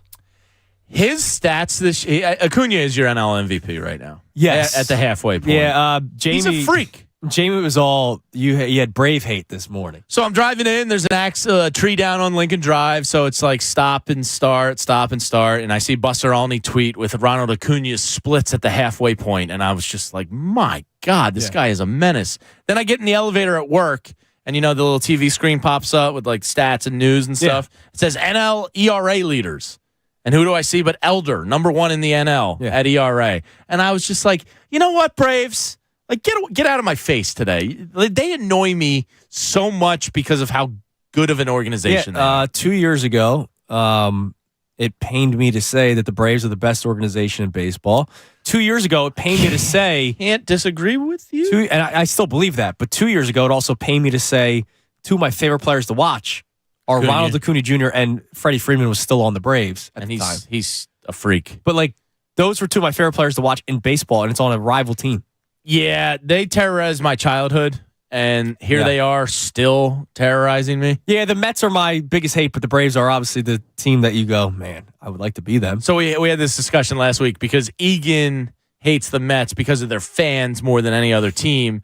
I remove Rat City people that travel down here from it, and I just think about organization. Yeah. I hate the Braves way more than I hate the Mets. Well, yeah, because the Mets aren't really a threat to do anything. Right. The Braves are just consistent as hell. The Phillies coming to 07, 08, it was Phil's Mets. Yeah, it was. Right? It was fun. I like the rivalry. When I was really getting into sports as a teenager. God, you were a teenager. Yeah, I was 14. How old do you think I was? Oh, man. Were you even watching baseball at that point? Oh, yeah. You got 2 years back, though, today. We found out you're actually 39. Right. Yeah, 39. Yeah. If you are in South Korea. Shout out South Korea. All right, one of my best friends is South Korean, so I'm basically already almost there. So you're 39, yeah, dude. cool. And we'll celebrate your 40th later I'll have to update him that he's actually 39. I'll text him right now. 610-632-0975. We'll replay that Brian Windhorst audio coming up. Also, around 1:30, we'll be doing this every day during the 3 weeks. It's going to be Ray's World. And we'll be asking, Ray's going to be asking us questions. Yesterday was about karaoke and the etiquette at being at a karaoke bar. So we have no idea what the questions are. So we will find out. So he's Jamie Lynch. I'm Andrew Saltunis, and we are filling in for the Cuz right here on The Fanatic. Fanatic Sports Update. Kevin Hayes traded. I'm Ray Dunn. This update is brought to you by the U.S.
Fanatic.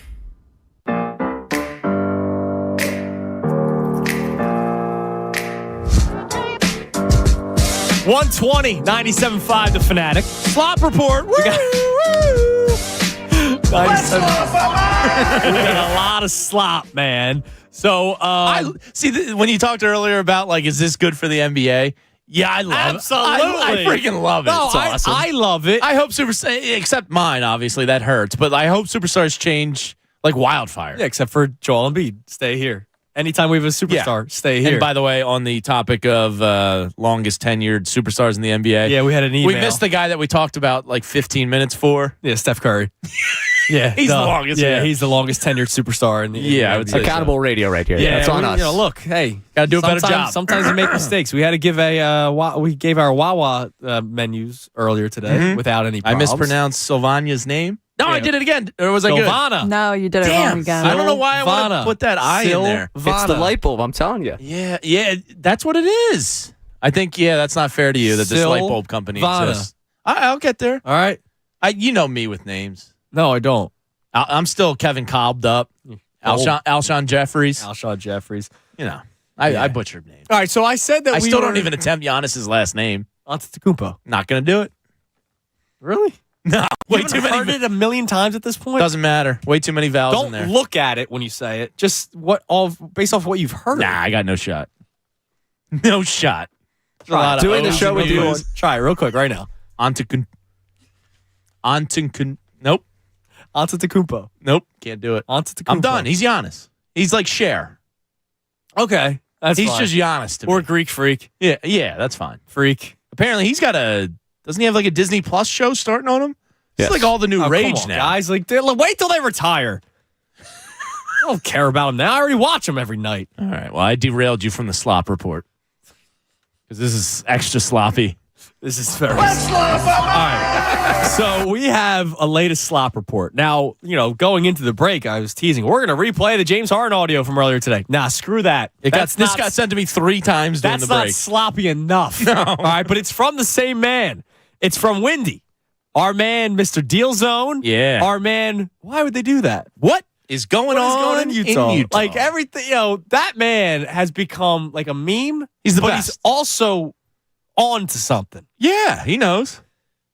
Now, he's not reporting something here. No, but he misspoke. Now, Ray, you have not heard it yet? I have not heard it at all. So, to pull you behind the curtain, we have a floater, Brendan Gunn, who's in the back, and I texted him, hey, grab this audio, and Ray didn't even hear it. They just Sylvana, not Sylvania, Sylvana. That's a good job by you. She's training. She's on the board. She has it in the system there, and Ray has no idea what this is, but I can't wait to see his reaction because you and I had kind of the same one where we're laughing, but we're going, ooh, maybe there's something there. Yeah. So Brian Windhorst was on Get Up, I'm guessing. Yes. And he was talking about Dame Lillard, of course. Who else but Dame Lillard is going to be being talked about on any sports radio? Slop season exists because of Dame Lillard. Yeah, Dame is Mr. Slop. He is the sloppy Joe of all slops. Take a listen, Ray, and to our audience, what Brian Windhorst had to say about Dame. And he absolutely did not. In fact, from what I understand, the tenor of the meeting was that he doesn't want to put pressure on the Blazers. Wow! Wait a minute. What? Wow! Well, it's Windy saying, can we please play that one more time? He's talking about Dame not wanting to put pressure on the Blazers. But there's a slip twice about a different team. One more time. He absolutely did not. In fact, from what I understand, the tenor of the meeting was that he doesn't want to put pressure on the Blazers. Once I might give him a pass. My bad. Well, he doubled down on the misspeak. He was about to go 76ers, then he was about to go Sixers. What does it mean? Yeah, what does it mean? What is going on in Portland? Interesting. What's going on in Philadelphia? Look, it probably ultimately doesn't mean a ton, but I don't think it means nothing either. But it's 1:27 on a Tuesday. And we got one segment left. So we're all in agreement, Tobias and Maxey for Dame, done and done. Yeah.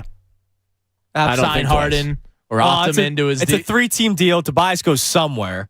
because they want him for. I'm sure there's going to be a team that's going to tank that would do the salary dump. Tyrese is going to be a building block in Portland. Again, I don't think that one has to be 3-team because you have Tobias's money to match. You get the Tyrese upsell. Oh, it's an expiring contract for Portland. So then they open up a max slot next year. That's a good point. Tobias is the veteran. He's a great guy for young players. Just a great dude. Yeah. Just a great dude.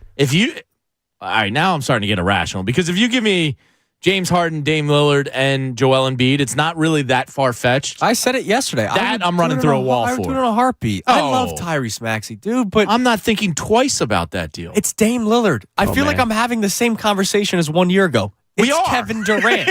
Like I remember legitimately sitting behind this microphone because I was filling for Anthony, or it was a weekend, I don't know, and I'm sitting there going, "It's Kevin Durant." So Anthony kind of hates the slop reports, huh? Yeah, he's out on the slop unless it's Dame to the Sixers or Beal to the Sixers. Are we making this Dame to the Sixers or absolutely 100%? Because Brian Windhorst first stumbled. Windy. But he said one more time, Silvana. Here's Windy stumbling twice. Not once, but twice when I talk about Dame Lillard. And he absolutely did not. In fact, from what I understand, the tenor of the meeting was that he doesn't want to put pressure on the Blazers. So interesting. Good. That is so good. But all right, if we're being real here, let's just say, okay, this is what you'd have to do to make the trade. Why wouldn't you trade Tyrese Maxey for Damian Lillard? I know people love him here. I can't think of a good reason. And I know it's hard for people. Like when we fall in love with somebody, you wouldn't want to, I don't want to see him gone. I don't want to ever see Tyrese Maxey out of a Sixers uniform. But if it's Kevin Durant last year, if it's Dame Lillard this year, so I'm doing it. Does Dame have the no trade clause?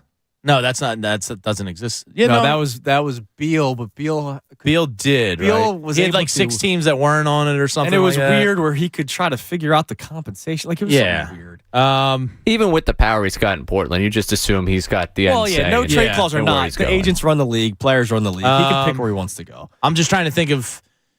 I mean, if Dame Lillard actually does become available here in the coming days, how many teams are probably going to be gearing up for him? You'd have to think Miami is going to do whatever the hell it takes to get him or Kyrie. And here's the other thing. So a couple weeks ago, it was before I left, so it was at least 2 weeks ago, Chris Haynes, who does a tremendous job for Yahoo, he said, the teams to keep an eye on for Dame Lillard are the Miami Heat, the Brooklyn Nets, and then he goes, I guess you could throw in the Sixers, but he followed up by saying, but they don't have much to give up. And I go, whoa, hold on a second. What does Miami have to give up? Max Strus? They don't really have anything except they probably have way better draft capital than the Sixers, I'm sure, because everybody does at this point. It's not going to be good picks. No, they don't have anything player-wise. they're going to also, what money would they be able to match? Right. You'd probably have to give up Bam, I guess, just to get like in the ballpark of money. And then Brooklyn. So Dame, when Dame was like asked about teams he would want to play for, he loves Mikal Bridges. Right. So that's not the trade piece. And after Mikal Bridges, Cam Johnson? No, they don't have anything to give up. Right. Like so that's what I'm trying to figure out. Like how many teams have a legit crack at Dame if he becomes available? Out of all those teams, the Sixers have Tyrese Maxey. And it all comes back to Mike Muscala. Thank you, Mike Muscala.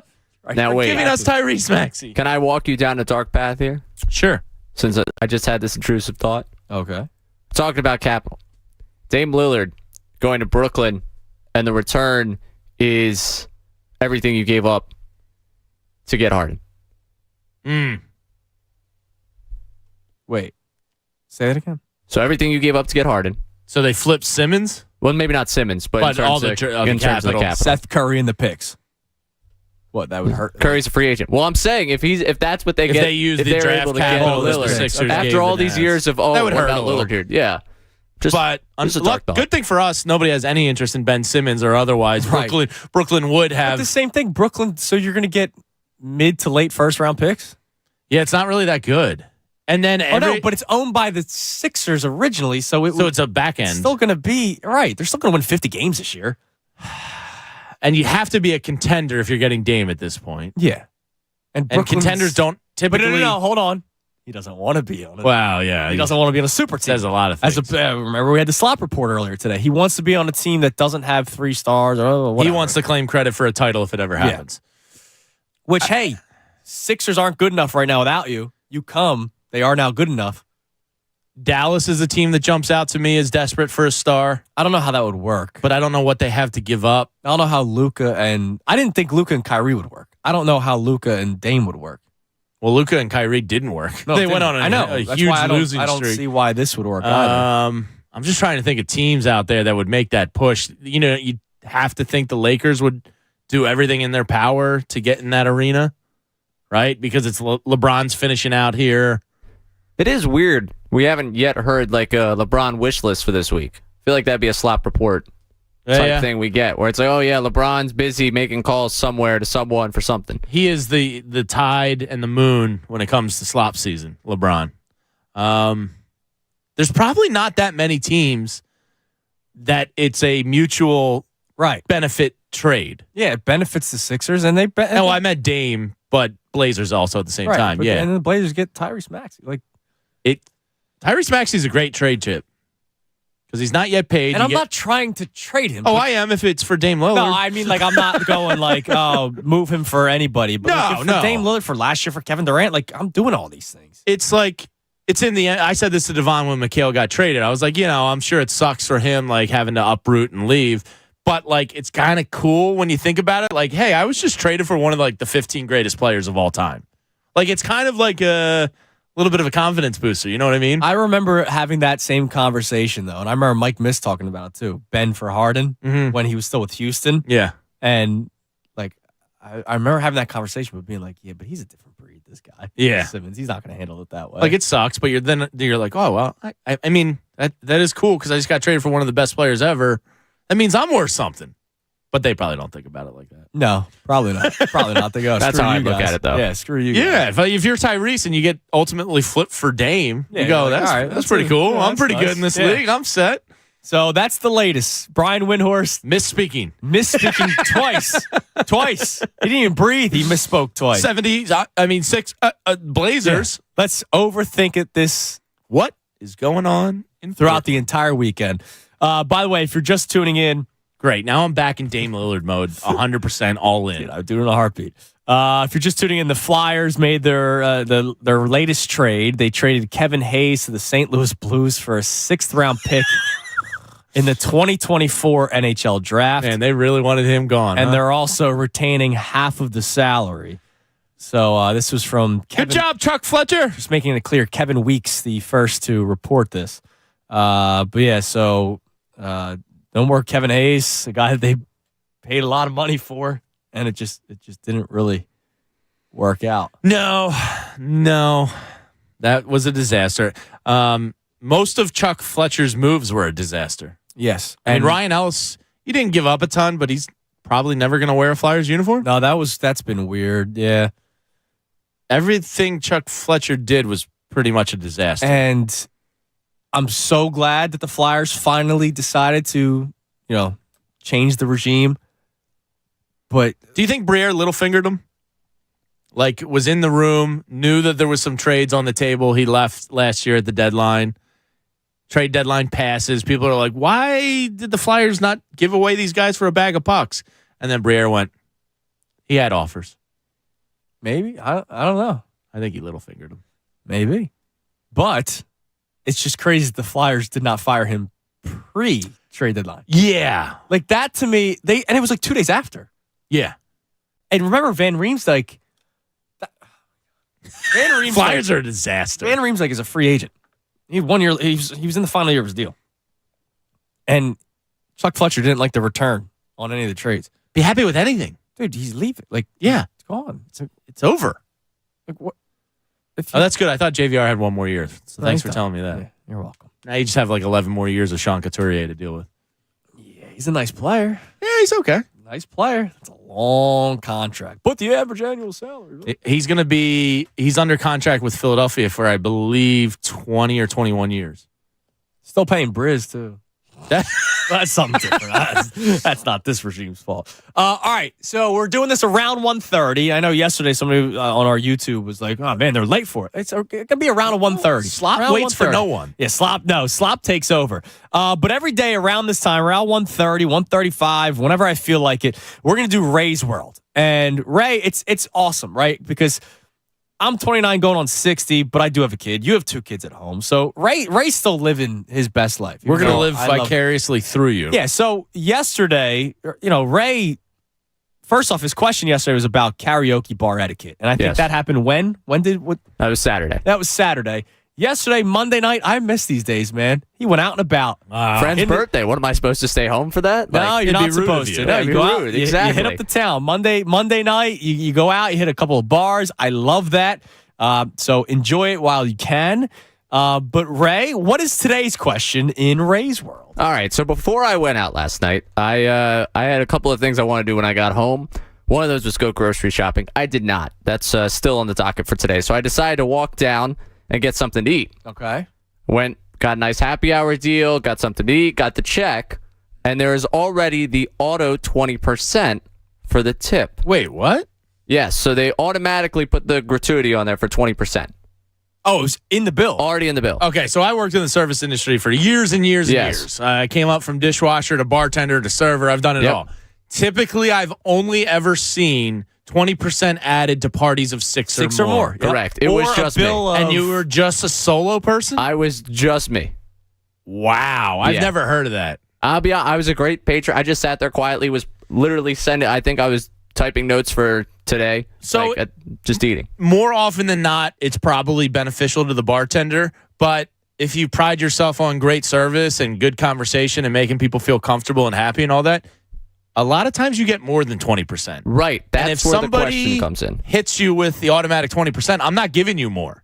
So you're not giving more? Because that's what I ask. What is the correct way to go about this? I put an extra $2 down. Because I would be offended that you hit me with the 20% as a solo tag. Okay. But let me ask you, it's not his decision, the bartender. It's probably the company did it. Yeah, sorry. Like, I would be so offended that I wouldn't go out of my pocket for more. And if that makes me a crumb, fine. But I feel like I have equity in this conversation. Okay. Having worked in the industry for like 15 years of my life. Okay. I would not dig in for more. Okay. So I probably wouldn't either because I'd just be like, oh, it's already on there. I'd be like, oh, really? I don't even know if you think I'm okay? You see, I don't know if I would even be offended. I'd just be like, oh, it's already on there. Okay, here you go. Sign. Yeah, like I typically tip about 25%. Yeah, I tip more because I 30 if it's like great. Sometimes my wife waiter. has to like look at me and be like, all right, calm down. And I'm like, all right, I know. It's just empathetic of me because I know that person's in the weeds right now and I know what they're going through. No, I wouldn't give more. Okay, so I did. Because I think there is the social construct here of putting the line through the tip setup on the check. Like, putting the line through, I always feel bad. No matter, like, honestly, someone could really, get me for money if they just automatically put a percentage because I always feel bad striking the line through for no tip. Did they tell you, or did you notice it? No, I just noticed it. Right. See, now, this gets a little hairy because if you're hitting people with an automatic 20%, you have to tell them because a lot of people aren't going to notice it. And they're going to give more. And I view that as a slimy situation because then somebody might tip 20% on top of the 20%. And I think that establishment has to tell the patron, 20% is already included. I hope you really enjoyed your meal, yada, yada, yada. Hopefully I'll see you again soon. I have an establishment blacklisted. Oh. Never go into this place again. I will not say the name because it's messed up, but I'll tell you during the break. Christy and I went out. It was still COVID, things were, but you were allowed to eat indoors. Remember, you had to eat something to get a drink. Like, you couldn't just get a drink. So it was that time where you needed to get food in order to get a drink at the establishment. But you could be inside. You didn't have to wear a mask or anything like that. And so this place, it was in the city. We ordered 2 appetizers and 2 drinks a person before we went out to dinner across the street. And I got the bill. And I was like, what just happened here? I'm like, wait a minute. I was like, yeah, like we each had cocktails and we split 1 appetizer. So I'm like, but it was like $120. I'm like, oh, that happened quick. I was like, did they mess up? And I'm reading through the thing. Oh, cocktail standard price these days is like $15. Dude, 20% COVID gratuity, not tip. What? And I'm like, oh, there's nothing on the walls, whatever. They added a 20% surcharge to their whatever the total would To the staff that was risking? or to their own business. No, it had nothing to do with risking. It was just like, hey, we lost some money during COVID, which I feel terrible for. Christy and I went out every week to a different place in Manayunk. Every week we tried a different place. Restaurants are hard enough without COVID happening. And exactly. I do feel for those people, but at the same time, you can't be taxing people 20%. And that was pre-tip. Yeah. So now I'm like, all right, hold on a second. You just made me pay like $30 more. Oof. Because that's rough. And so now they didn't tell us at all. And I feel bad. I'm like, wait, so am I tipping the server based off of the final tally? You should tip them based on the final tally, not on the 20% added to the final tally. Well, I did it based off the 20%. Yeah, I don't know. You got hosed. You should have just tipped on the bill. Dude, they put an extra 20. So now it's like, that's rough. Whoa. So Derek Mantoni tweets in and says they do that a lot in the city now to get people to the $15 an hour minimum. Now, I was out of the service industry by the time this minimum came into effect, so I don't quite understand this new world. But they should tell you as the establishment, 20% is included. Yeah, because if I just didn't look, like you said, and I could have thrown down way more. You would not believe how many times people do not read receipt. Like, I got over-tipped before, and I'd have to go back to the table. And sometimes they'd be like, no, you deserved it. Like, thank you so much. Other times they'd be like, oh, wow, I didn't notice. Thank you for telling me. And I'm like, yeah, I know. It's a little, like, I just wanted to make sure with you, you're a customer here. I don't want you to realize it 2 weeks later and be like, and not come back. Yeah, and then you lose the customer. I'm not going back to that place. Like, I am done. Yeah, they should have told you. And whatever. Dude, it's a hard industry. It's a bizarre industry, but they got to be upfront with you. I get the bill. I'm like, oh, yeah. They also probably should have said, hey, just so you're aware, we're trying to raise some money, and because maybe I wouldn't have had the second round. Yeah, because I was going out to a different place for dinner. We just wanted to help another place in the area out before we went. That's brutal. Blazer tweets in, says, never tip extra if they automatically do 20%. Bleep that. It pisses me off. It's slimy. But it's not the bartender's fault. It's whoever's owning the establishment that's doing it. As a server, so I probably would have put more down too. I don't know. Yeah, well, I feel bad. You leave the space open. It's basically like crossing through their entire service. I know there's already something there, but I feel bad leaving that space open. You feel weird. And when it's a guaranteed percentage, you're not going to give as good a service. Now, I'm not. This guy might have been great, or the girl might have been great that waited on you. But I get what you're saying. Yeah, like I'm getting it. Whatever. I'm getting 20% anyway. I'm not going to go above and beyond here. I mean, I was pretty much in and out of there quick. You go above and beyond in hopes that you could get maybe 25 or 30%. Right, exactly. Yeah, that's strange. It was tough. I didn't know what to do. Well, there's Ray's World. Well, you aired on the side of generosity, which is a good thing, Ray. Good job, Ray. You're a good soul. That's Ray's World. We'll be doing this every day. I'm old and jaded at this point. I'd be like, screw you! Real quick. So, couple things. We got more slop? No. By the way, somebody DM'd me and said, chance to game tonight in Chicago because of the wildfires in Canada. The air quality, a little sketchy in Chicago. Is that right? So keep your eye on that. That's all. Okay. Are we getting more bad air? I don't think we are, but they are. Sorry, that sucks. That does suck. All right, let me start with there's stuff on the Flyers that I'll get to in a second, but I just want to read this real quick. Alec Manoah. Have you been following his story? No. Crazy. He was the pitcher for the Blue Jays. That was an all-star last year. Sub 2 ERA maybe, or like I forget how he ended his season last year, but it was like, he was a Cy Young candidate last year. I'll pull up his numbers this year. I'll do that while you deliver the story, Andrew. Well, so he got sent down to like the Coastal League. His ERA is currently this year a 6.36. Dude, he's been terrible. Last year, his ERA... Third in Cy Young voting. 2.24. And so, I don't know if this is a pitch clock thing, but dude, he 42 walks, which still leads the league. He hasn't pitched in a while. So, a lot of, like, when I saw the NL ERA leaders in the it's a lot. It's Marcus Stroman and Elder and Sonny Gray was up there for a while in the AL. But your big name guys, your Alcantaras, your Scherzers, your Verlander, a lot of guys are struggling. So I do think the pitch clock is screwing with some guys. Dude, so last year he throws 196 innings, 51 walks. This year, 58 innings, 42 walks. He's 9 walks shy from his total last year, and he's only pitched 58 innings. How does that happen? That's his ERA, strange. Like you said, is 6.36 this year. It was a 2.24 last year. So he got sent down, not to AAA, but to their high A team. Jeez. They did the Roy Halladay thing. Remember they did that with Roy Halladay? So maybe they're like, all right, let's just... That's when he discovered the book, his Bible. The ABCs of pitching or something like that? Yeah. So he just made his first start in the Florida Complex League. Oh, no. A guy who was third in Cy Young last The way year. you're setting this up makes me think it doesn't go well for him. 2 2/3 innings. Oh, no. 11 earned runs. What? On 10 hits. Walked 2, struck out 3, allowed 2 home runs. That's bizarre. This is a guy who was third in Cy Young last year and is now not getting out 18-year-olds. Baseball's a weird sport. Dude, I mean, do you recover from that? I don't know.